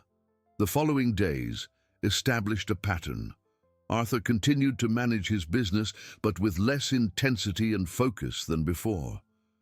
Part of his mind was always on Lily, wondering where she was, if she was safe, if she had enough food. He visited the church daily, leaving fresh batches of bread with Sister Agnes, hoping Lily would appear. But the girl remained elusive. Sister Agnes reported that she had not returned since that rainy night. The bread went unclaimed, eventually distributed to other needy people who frequented the church. Arthur tried not to feel discouraged, remembering the nun's words about patience. He continued his informal investigation, talking to more people on the streets, building a slow network of informants who promised to watch for Lily. Some really seemed to be paying attention, others would clearly forget about him as soon as he was out of sight.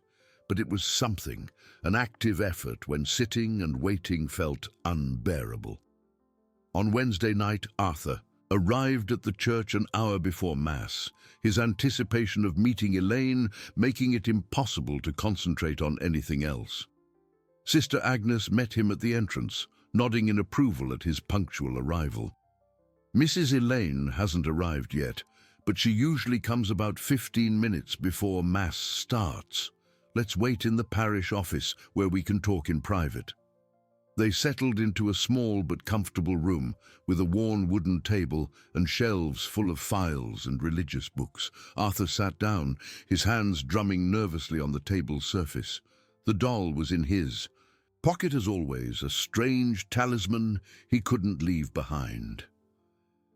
At 10 to 7, a woman of about 60 entered the church, her clothes simple but clean, her grey hair tied in a low ponytail.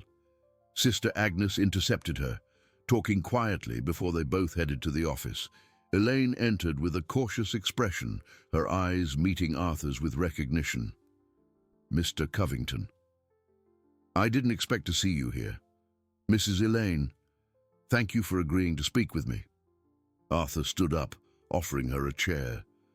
"Sister Agnes said you have questions about Mrs. Eleanor." Her voice softened with compassion. "She was a wonderful woman. I'm very sorry for your loss. Thank you. Yes, I have some questions I hope you can answer." He took out the doll, placing it on the table between them. "Have you ever seen this before?" Elaine picked up the doll, studying it carefully. Her face changed, surprise and recognition flashing across her features. "Yes," she said softly. "I saw Mrs. Eleanor working on this. It was during one of her last hospital stays, maybe 2 months before she passed." Arthur's heart pounded. Finally, a concrete connection. Did she say who it was for? Why? She was making it? Elaine nodded slowly, her hands stroking the doll tenderly. It was for a child.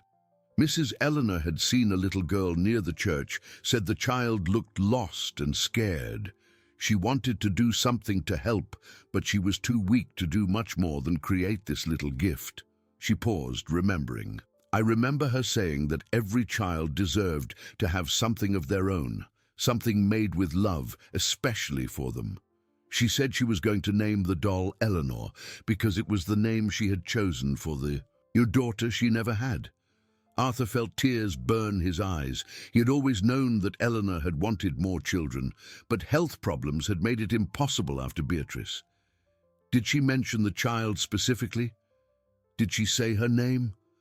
Elaine shook her head. "No, just that she was very small, 4 or 5 years old maybe. She said she had eyes that were too sad for someone so young." She smiled gently through her own tears. Mrs. Eleanor had a huge heart. Even as she faced her own mortality, she was thinking about how she could bring some comfort to another suffering soul. "Did she manage to give the doll to the child? Did you see it happen?" "I don't know for sure."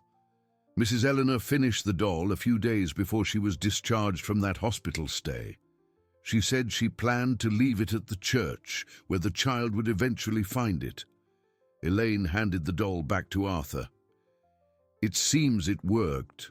The girl obviously received it and treasured it."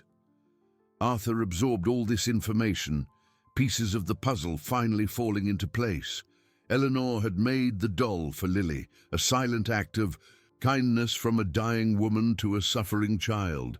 There was a strange symmetry in it, a connection between two souls who never really met but who shared experiences of pain and vulnerability. "Thank you for telling me this," he said, his voice hoarse with emotion. "It means more than you can imagine to know that Eleanor was thinking of helping others until the end." Elaine touched his hand gently. "Mr. Covington, may I offer an observation?" He nodded. "Mrs. Eleanor used to talk about you. She said you were a good man who had gotten lost in pain. She wished you would find your way back to who you really were before all the tragedies." She looked directly into his eyes.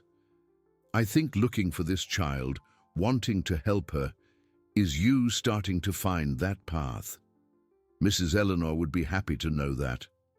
Arthur couldn't speak through the lump in his throat. He just nodded, squeezing Elaine's hand in silent gratitude. They talked for a few more minutes, sharing memories of Eleanor before Elaine had to go to Mass. Arthur stayed behind in the office, holding the doll and letting the tears finally fall freely. They were tears of sadness for the wife he had lost, of regret for all the ways he had failed her, but also of something he hadn't felt in years: hope. Eleanor had created this doll as a legacy of kindness, and now Arthur had the opportunity to honor that kindness by finding and helping the child it was intended for. When he finally emerged from the office, Mass was beginning. He slipped quietly into the pew where Eleanor used to sit, the place Sister Agnes had pointed out. He sat down, the doll in his hands, and for the first time in years he prayed. Not the formal prayers of his childhood, but words from the heart, a one-sided conversation with a wife who could no longer answer. Eleanor, I know I failed you so many times. I can't undo the past. I can't get back the lost time. But I can try to honor your memory by doing what you would have done. I will find this girl. I will help her. And maybe, somehow, this will be a start to making peace with all the ways I let you and Beatrice down. That night, as he drove home, Arthur felt a renewed determination. The search for Lily was no longer just about helping a child in need, though it was certainly that. It was also about completing his wife's final act of kindness, about honoring her legacy of compassion. It was about finding redemption through action, rather than sinking further into paralyzing guilt. He had to find Lily. Not just to return the doll, though he knew the child would be desperate without it, but to ensure she was safe, fed, protected, to do for her what he had failed to do for his own daughter, simply be present when it mattered. And somewhere in the shadows of the streets of Oak Haven, a small, scared girl fought to survive another day, unaware that forces were aligning to change her life in ways she could barely imagine. Lily was hiding in her secret refuge, a narrow gap between two abandoned buildings on Barron Street. It was a tight space, barely wide enough for her small body, but it offered protection from the elements and, more importantly, was invisible to anyone hurrying by on the street. She had discovered this place weeks ago after being chased from her previous hiding spot by men who started using the building for purposes she didn't understand, but instinctively knew were dangerous. The floor was cold, hard concrete, covered by a thin layer of accumulated dust and debris. Lily had arranged a few pieces of cardboard to create a sort of bed, though bed was too generous a term to describe the precarious arrangement. It was better than the bare floor, but not by much.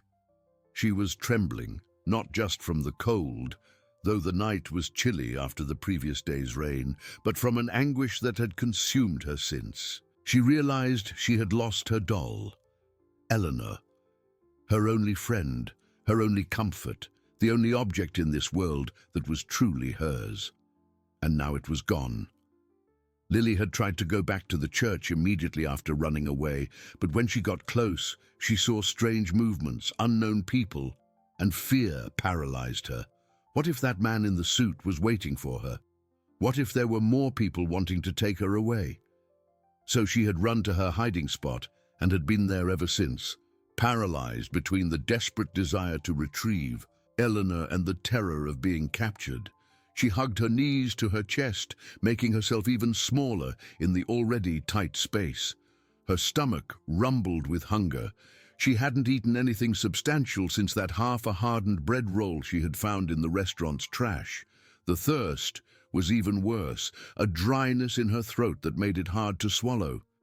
But worse than the hunger and thirst was the loneliness. Without Eleanor to talk to, without that cloth face to look at when the darkness got too scary, Lily felt completely lost. The fragmented memories she usually shared with the doll now had no recipient, circling in her small mind with no outlet. She vaguely remembered a time before the streets, There was a woman with a soft voice who sang songs whose lyrics she could no longer remember. There was a warm place, maybe a house with smells of food being cooked. There was a feeling of safety that now seemed so distant, it could have been a dream. How had she ended up on the streets? Lily didn't know for sure. There were fragments of memory, screams, slamming doors, rough hands pushing her out, tears that no one wiped away. But the details were hazy, distorted by trauma and time. All she knew was that one day there was a place that might have been home, and the next day there were only cold streets and constant hunger.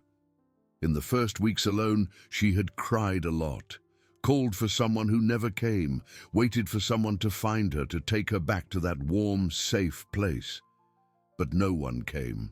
People passed her by as if she were invisible, or worse, shooed her away as if she were an unwanted animal. Eventually, she learned to stop crying. Tears didn't bring food, tears didn't ward off the cold, tears just left her tired and thirstier. So she had hardened, developing a protective shell of stoicism that allowed her to survive day after day. But Eleanor had penetrated that shell. The doll, with its simple button face and worn fabric, had become the repository for all the emotion Lily had to repress to survive. At night, alone in her hiding spots, she could hug Eleanor and let the tears flow, knowing the doll would never judge her, never abandon her, never hurt her. And now Eleanor was gone, and Lily was completely alone again. She didn't know how long she stayed huddled in that narrow gap. Time had lost its meaning for her long ago. There were no clocks to consult, no routine to mark the hours. There was only light and darkness, hunger and occasionally temporary satiety, cold and rarely warmth. Eventually, exhaustion and despair overcame her and she fell asleep, her small body trembling even in sleep. She dreamed of the kind lady who had given her Eleanor, that grey-haired woman with kind eyes. In the dream, the lady returned, bringing not just a doll, but also warm food, soft blankets, and words of comfort that Lily couldn't hear but could feel. When she woke up, it was early morning. The grey light of dawn filtered through the narrow gap, bringing with it the sound of the city waking up. Lily heard cars passing, people shouting greetings from their businesses, the normal life of normal people who had homes and families and futures. She crawled out of her hiding spot, her body aching from sleeping on the hard floor. Her movements were slow, weakened by the lack of adequate food and growing dehydration. She needed to find water. It was her most urgent priority. The hunger could be ignored for another day, but the thirst was becoming unbearable. There was a public fountain in a square a few blocks away. Lily knew where it was because she had used it before. But getting there meant exposing herself, leaving her known safe area, risking encounters with people who might be hostile. But she had no choice. So she started walking, her bare feet treading carefully on the cold concrete. She kept close to the walls, avoiding the center of the sidewalks, ready to flee at the slightest sign of danger. It was a dance she knew well, the movements of an invisible child navigating a world that didn't want her. She was halfway to the square when she saw something that made her stop abruptly. There was a poster pasted on a pole, and even from a distance, even with her tired eyes and vision occasionally blurred by malnutrition, she could see there was a picture on it. And the picture looked like her. Lily approached cautiously, hiding behind a trash can as she examined the poster. She couldn't read, so the words meant nothing to her. But the image was clear, a drawing of a little girl with dark hair holding a doll, and below there was contact information that she couldn't decipher. Fear hit her like a punch. They were looking for her. Someone was looking, and they had put her face on poles for everyone to see. Was this good or bad? Lily didn't know. Her limited experience suggested that when adults looked for children, it usually wasn't for good things. She turned to flee, but then she heard a familiar voice. "Lily, is that you?" It was the fruit, a vendor from the market, that elderly woman who had once tried to give her a banana. Lily froze, trapped between the impulse to run and curiosity about what the woman wanted. The vendor approached slowly, her hands empty and open in a non-threatening gesture. "You don't have to run, dear. I'm alone. I won't hurt you." Her voice was gentle, without the harshness that usually marked Lily's interactions with adults. "A man is looking for you," the vendor continued, stopping a few feet away. "A rich man owns bakeries, says he wants to help. He left this card with me, asked me to call if I saw you." She held out a small piece of paper. Lily didn't approach to take it, still ready to flee at the slightest sudden movement. "He seemed sincere, you know," the woman said softly. "Sad eyes, like yours. Like someone who knows pain and wants to do something good with it. I'm not one to trust rich folk easily, but this one seemed different." Lily found her voice for the first time in days. "Does he have my doll?" The words came out hoarse, almost inaudible. The vendor smiled gently. "I don't. I know about a doll, dear, but I know he's looking very hard for you. He's visited the market several times, talked to all of us merchants, offered money for information. But when I told him I didn't want money, just wanted to see a child safe, he seemed relieved, as if he was testing my honesty." She knelt slowly, placing the card on the ground between them. "I won't force you to do anything, but I'm going to call this number and say I saw you. What you choose to do with that information is up to you. But dear, please consider accepting help. No one so small should have to live like this." And then the vendor stood up and walked back to her stall, leaving Lily alone with the card on the ground and decisions that a 4-year-old child should not have to make. Arthur was in his main bakery when the phone rang. It was a Friday morning, 8 days after his first encounter with Lily in the church. 8 days of frustrated searching, of sleepless nights, of rising hope followed by disappointment. He had distributed hundreds of flyers around the city. He had put up posters in businesses that allowed it. He had talked to social workers, officials from Child Protective Services, anyone who might have information or could help. Some had been genuinely helpful, others bureaucratically indifferent. But no one had been able to locate Lily. "Mr. Covington." The voice on the line was female, older, with a gentle, rural accent. "It's Geralda, from the city market." "The fruit lady? We talked about a girl." Arthur's heart pounded. Yes, I remember. Do you have news? I saw the girl about an hour ago, near the Ixtine Square. She was looking at one of the posters you put up. I talked to her briefly before she ran off. But, sir, she asked about a doll. She said, 'Does he have my doll?' Does that mean anything to you?" Arthur felt his legs weaken. "Yes, it means everything." "Where is she now? Do you know where she went?" "She ran when I said I was going to call you. But I might have an idea. There are some abandoned buildings on Barron Street, between the closed optical shop and that old hotel. Street kids often hide there. If I were to bet, I'd say that's where she went." "Thank you, Mrs. Geralda. Thank you so much." Arthur was already grabbing his keys, waving to Maria that he was leaving. "Mr. Covington," the woman's voice stopped him. "Go slow. That child is scared as a cornered rabbit. If you come on too strong, you'll lose her. Go gentle, go alone, and take that doll she wants." Arthur promised caution and hung up. His fingers trembled as he put away his phone and grabbed the doll he had kept with him for the past few days. He checked that he had fresh bread in the car, bottled water, a clean blanket he had bought specifically for this moment. The drive to Barron Street took only 10 minutes, but it felt like an eternity. Arthur forced himself to drive at the speed limit, to stop at red lights, not to give in to the urgency that screamed to accelerate. He needed to get there calm, centered, not frantic and scary. He parked 2 blocks away and continued on foot. The area was run down, marked by closed businesses and urban decay. Some merchants still operated there, but most had moved to more prosperous parts of the city. What remained had an air of desolation, of better stories lost in the past. He found the buildings that Geralda had mentioned. The closed optical shop still had dusty mannequins in the window, frozen in a past where displaying glasses like this was modern. The old hotel had broken windows and a fallen sign.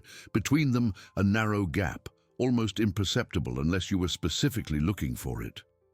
Arthur approached slowly, crouching to look into the dark space between the buildings. "Lily," he called softly, "it's Arthur from the other day at the church. I brought your doll." "Eleanor." Silence. Just the distant sound of traffic and urban activity.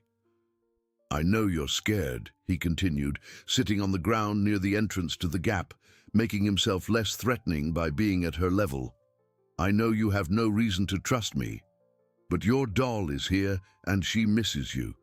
I can just leave her here if you prefer. No forcing, no demanding anything." More silence, but then, so faint he almost missed it, he heard a sound, a sigh, or maybe a muffled sob. "The lady who made this doll for you was named Eleanor," Arthur said, his voice thick with emotion. "She was my wife. She passed away 4 years ago, but before she died, she saw you and wanted to give you something special, something made with love, just for you."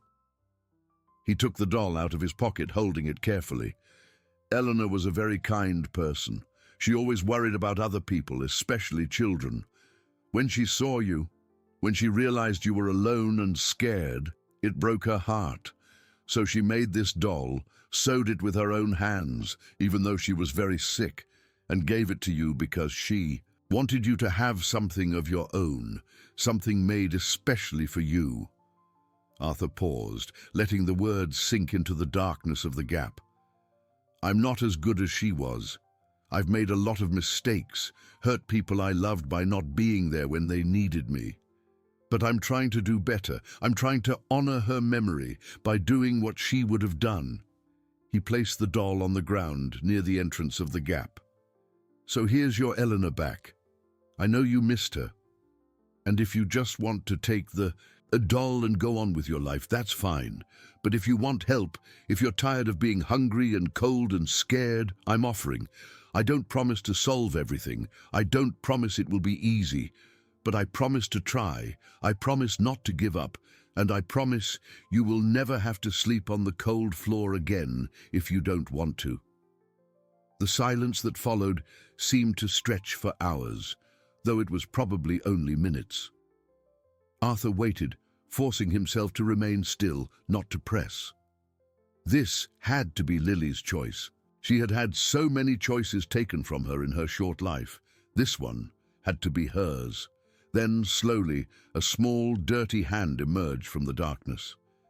Thin fingers, marked by cuts and dirt, reached for the doll.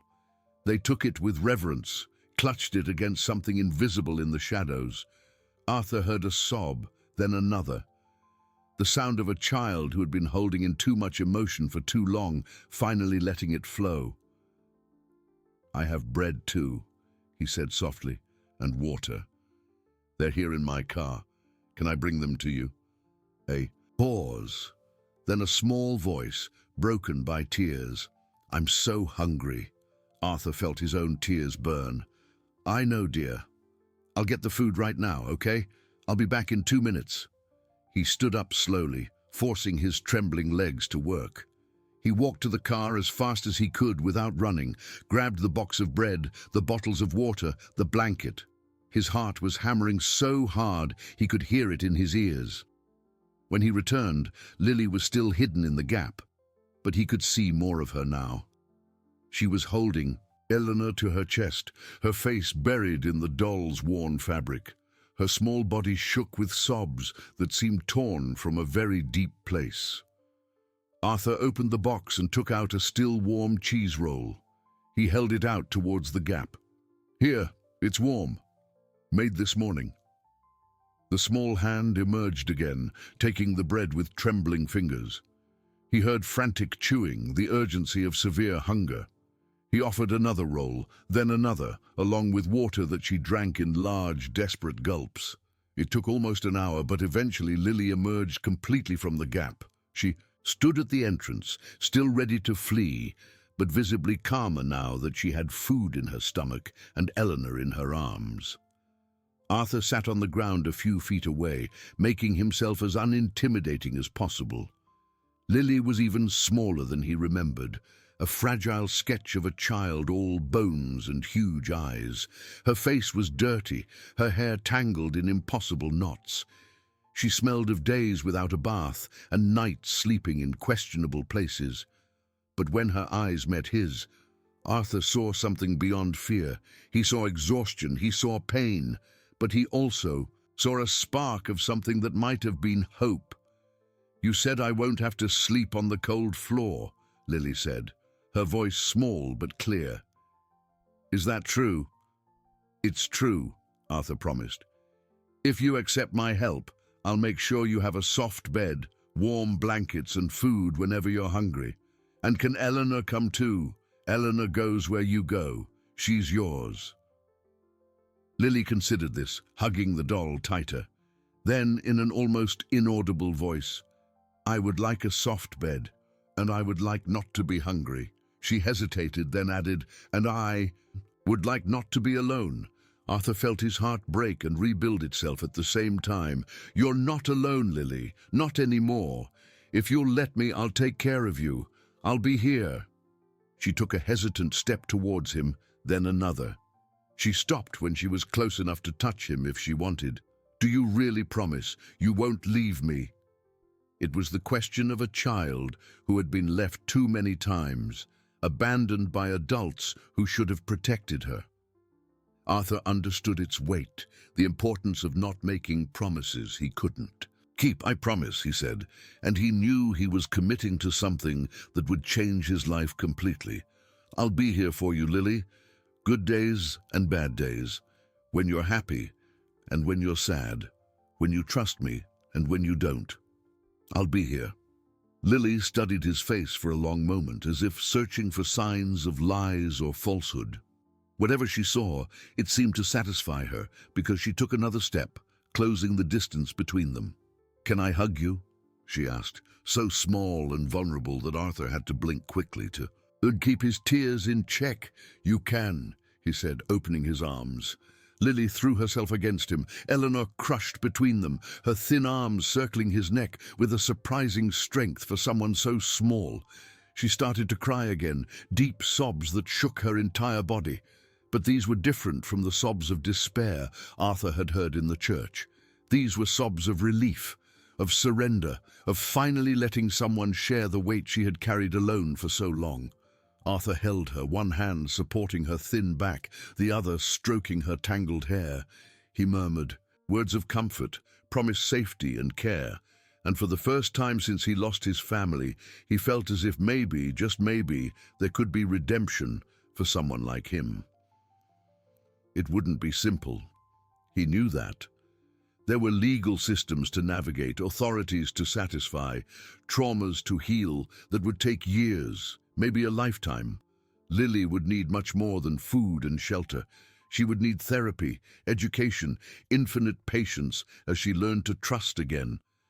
But as he held that small, broken soul, feeling her almost non-existent weight against his chest, Arthur made a silent promise to Eleanor, whose kindness in her final days had planted seeds that were now blooming, to Beatrice, whose loss had taught him too late about what really mattered, and to Lily, who deserved every chance that life had denied her so far. He would be present. He would not fail again. When Lily's sobs finally subsided, when she pulled away from him with red but calmer eyes, Arthur wrapped her in the blanket he had brought. "Let's get out of here," he said gently.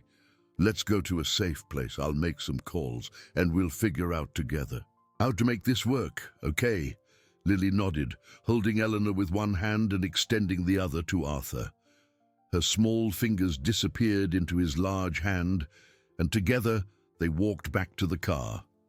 Above them, the sky began to clear, clouds dispersing to reveal blue. A new day was dawning in Oakhaven, bringing with it possibilities that neither of them could have imagined just days ago.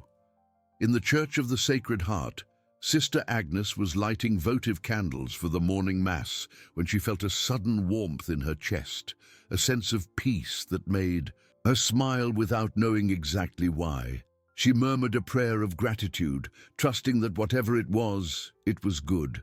And somewhere beyond the veil between worlds, perhaps Eleanor also smiled, knowing that her legacy of kindness continued, that the love she had planted continued to grow, and that two broken souls had found each other at the moment they needed it most.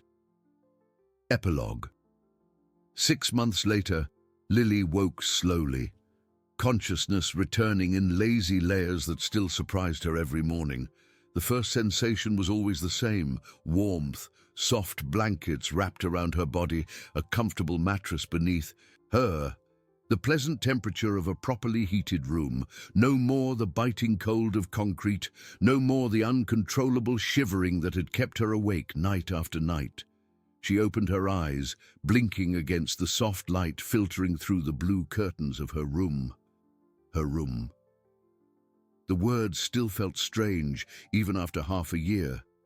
A space that was all hers, with a real bed, a wardrobe with clean clothes, shelves with a few books and toys that Arthur was slowly adding as she became comfortable accepting gifts.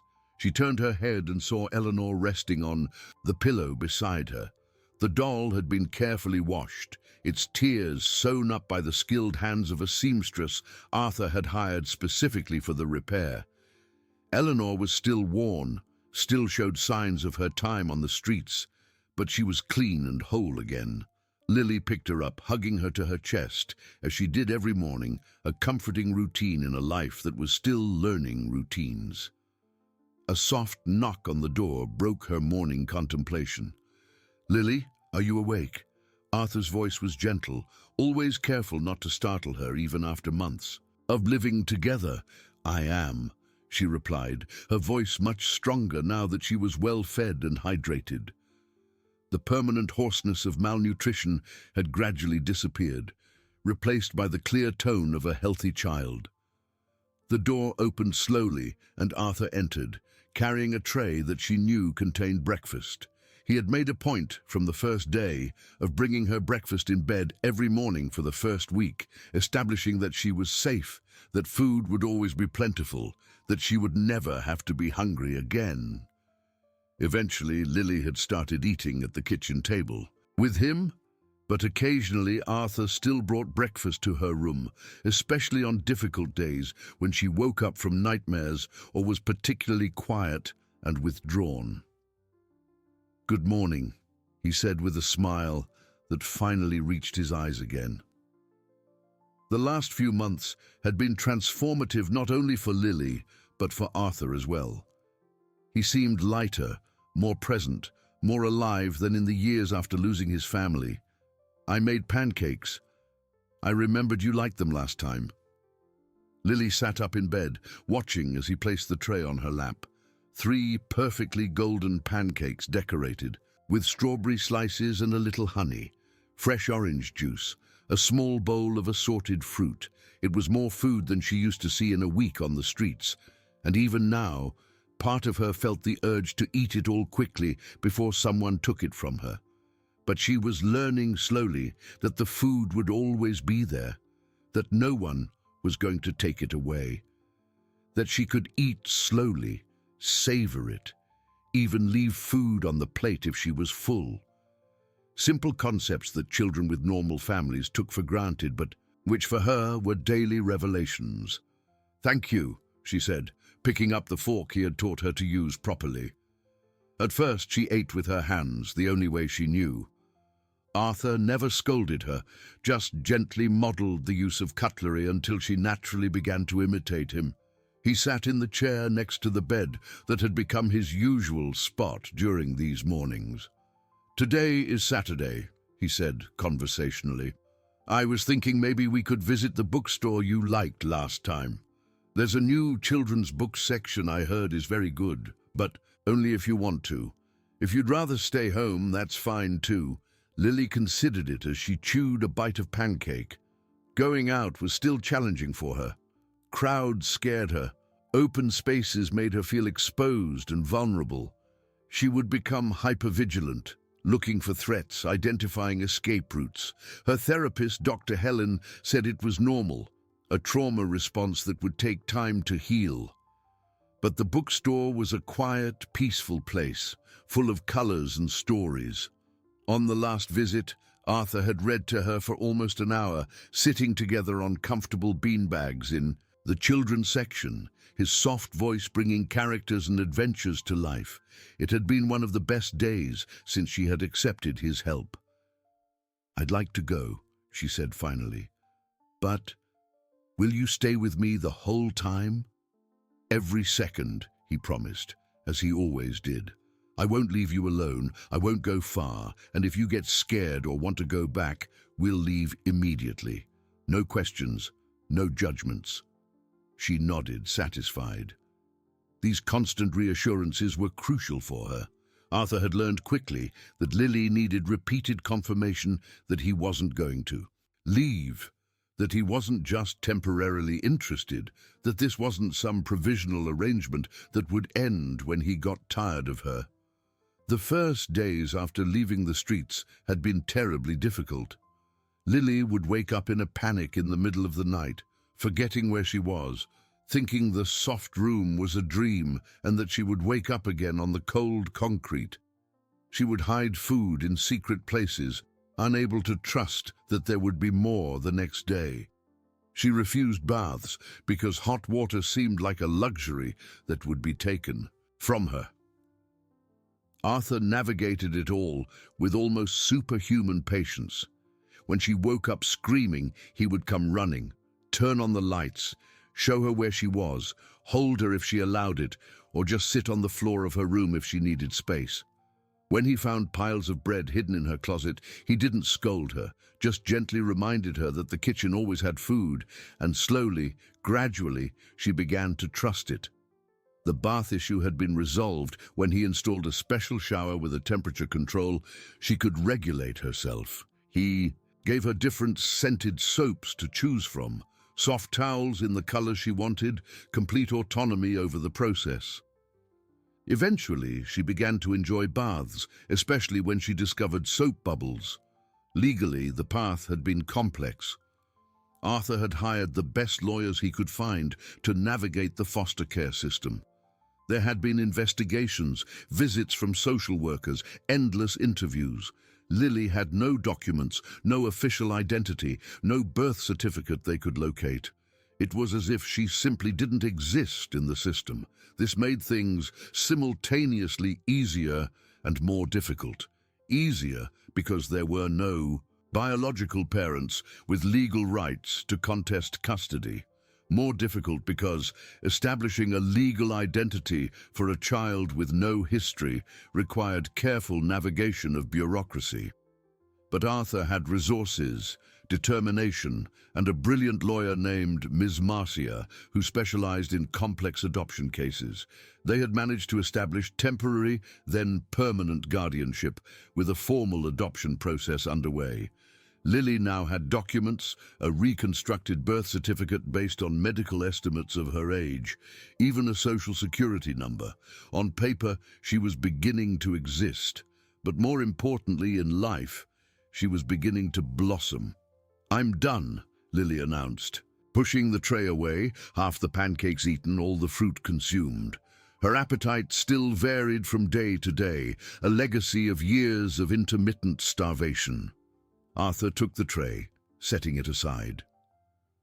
"Do you want help choosing clothes for today, or do you prefer to do it yourself?"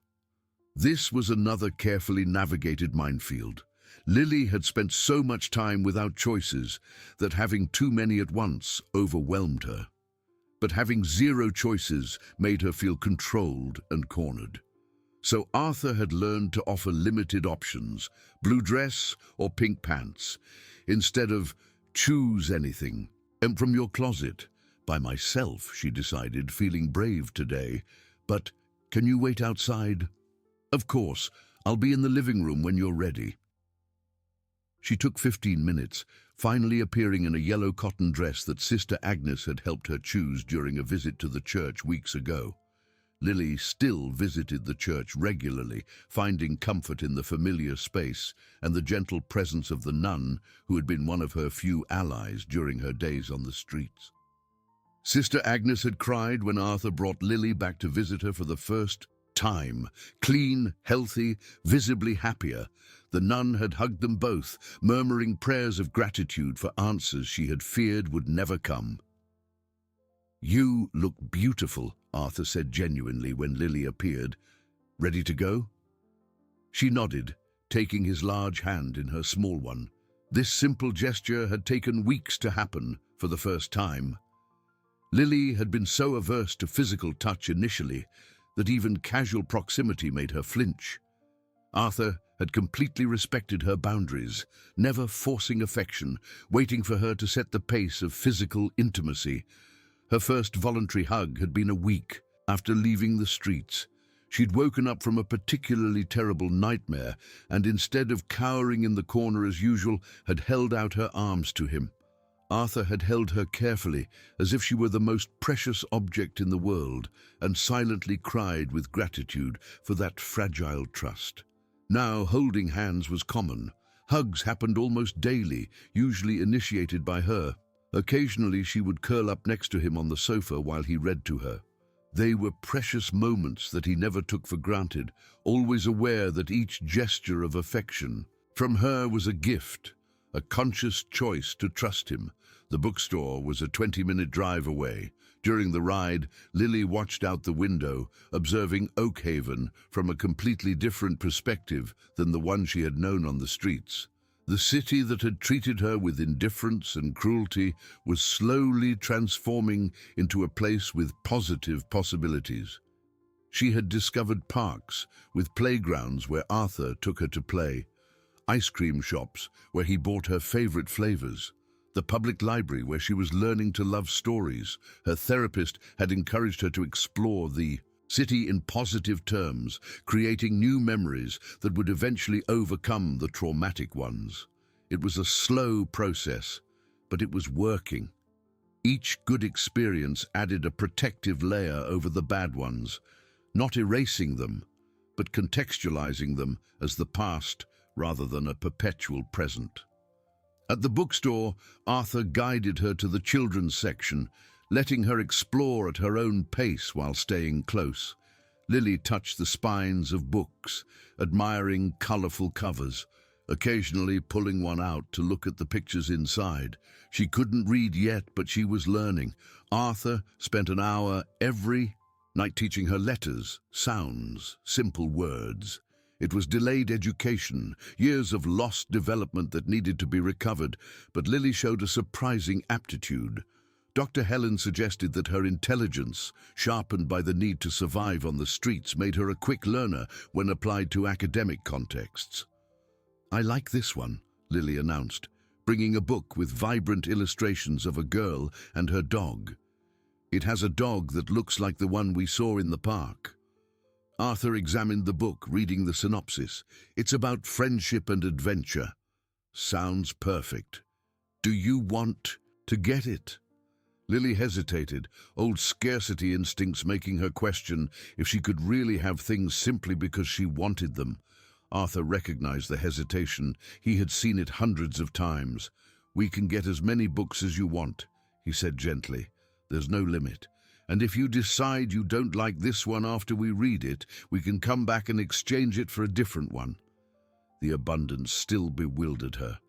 For so long, she had survived on so little that the idea of having more than basic necessities seemed impossible, almost wrong. But Arthur was patiently teaching her that she deserved good things, that wanting something beyond food and shelter was not greedy. It was human. "3 more?" she asked tentatively. "As many as you can carry," he confirmed with a smile. Eventually they left with 7 books, Lily hugging the bag to her chest like a treasure. In the car, she inspected each one, planning which to read first. "Can we read one when we get home?" she asked hopefully. "Of course." We can read in the garden if the weather is nice. We can make lemonade too. The garden was another wonderful discovery for Lily. The house that Arthur had bought specifically to accommodate her comfortably had a small but well-kept backyard. He had installed a swing, planted flowers that she helped water, created a safe space where she could play outdoors without the danger and exposure of the streets. When they got home, Lily ran to her room to leave Eleanor on the bed. The doll still didn't leave the house, too precious to risk losing again, and came back with the book she had chosen to read first. Arthur prepared lemonade while she settled on the garden swing. He brought 2 mugs and sat on the grass beside her, opening the book. "Ready?" he asked. She nodded, curling up comfortably as he began to read, his voice bringing characters and adventures to life. The sun filtered through the leaves of the tree above them, a gentle breeze making the afternoon perfect. Lily listened to the story, occasionally asking questions or making comments, completely absorbed in the world the words created. And as he read, Arthur would occasionally look at the girl beside him, marveling at the transformation he had witnessed. The terrified and hungry child he had met 6 months ago was slowly becoming this curious and engaged girl, still carrying scars, but beginning to heal. He thought of Eleanor, of how proud she would be to see what her final kindness had generated. The doll she had created in her last days had saved not only Lily, but Arthur too. It had given him purpose when he was adrift in guilt, connection when he was isolated in pain, a second chance to do right what he had failed at before. He thought of Beatrice, and for the first time in years, the memories brought more gentle longing than sharp guilt. His daughter would have loved Lily, he thought. They would have been great friends, and maybe somehow taking care of this girl was also honoring his daughter's memory, ensuring that another child had the protections and love that Beatrice had lost too soon. "Why are you crying?" Lily asked suddenly, interrupting his reading of the story. Her big eyes studied his face with concern. Arthur hadn't even realized that tears had escaped. He wiped them away with the back of his hand, smiling. "They're good tears," he assured her. "Sometimes we cry when we're very happy, not just when we're sad." Lily considered this, then nodded as if it made sense. "I cried good tears when you brought Eleanor back," she offered. "Exactly like that," he agreed. "I'm happy now because we're here together, reading a good story on a beautiful day. And because you're safe and healthy and don't have to be afraid or hungry anymore. You made me happy too," Lily said with her simple, childish honesty. "I don't want to sleep on the cold floor anymore. I like my soft bed, and I like you." The words were simple but meant everything. Arthur felt his heart expand with an emotion that didn't quite fit in his chest. "I like you very much too, Lily," he said, his voice filled with all the sincerity he possessed. "And I will always take care of you, always be here for you. I promise." It was a promise he would make every day for the rest of his life, if she needed to hear it, a promise he intended to keep with every fiber of his being. Lily smiled, a genuine gesture that lit up her whole face. "Can you keep reading now? I want to know what the dog does next." Arthur laughed, a light sound he hadn't made in years. "Of course. Let's see what happens next." And he continued to read, his voice carrying the story through the sunny garden as Lily listened, safe and loved, and finally, home. Across town, in the Church of the Sacred Heart, Sister Agnes lit a special candle as she did every afternoon. It was for Eleanor, whose kindness continued to echo through the lives she had touched. And it was for all the lost and scared children of the world, with a prayer that each one might find their Arthur, their safe place, their own second chance. In the sky above Oakhaven, clouds formed patterns that almost looked like smiles. And if you believed in such things, you could imagine that somewhere beyond the visible, Eleanor and Beatrice were watching, pleased with the seeds of love they had planted, continuing to grow and flourish. The sun began to set, painting the sky in shades of gold and pink. In the house with the garden, a man read stories to a little girl.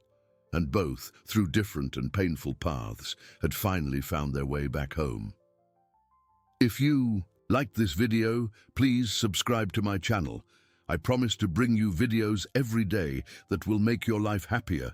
Comment what you thought of my story with a score from 0 to 10, and thank you very much.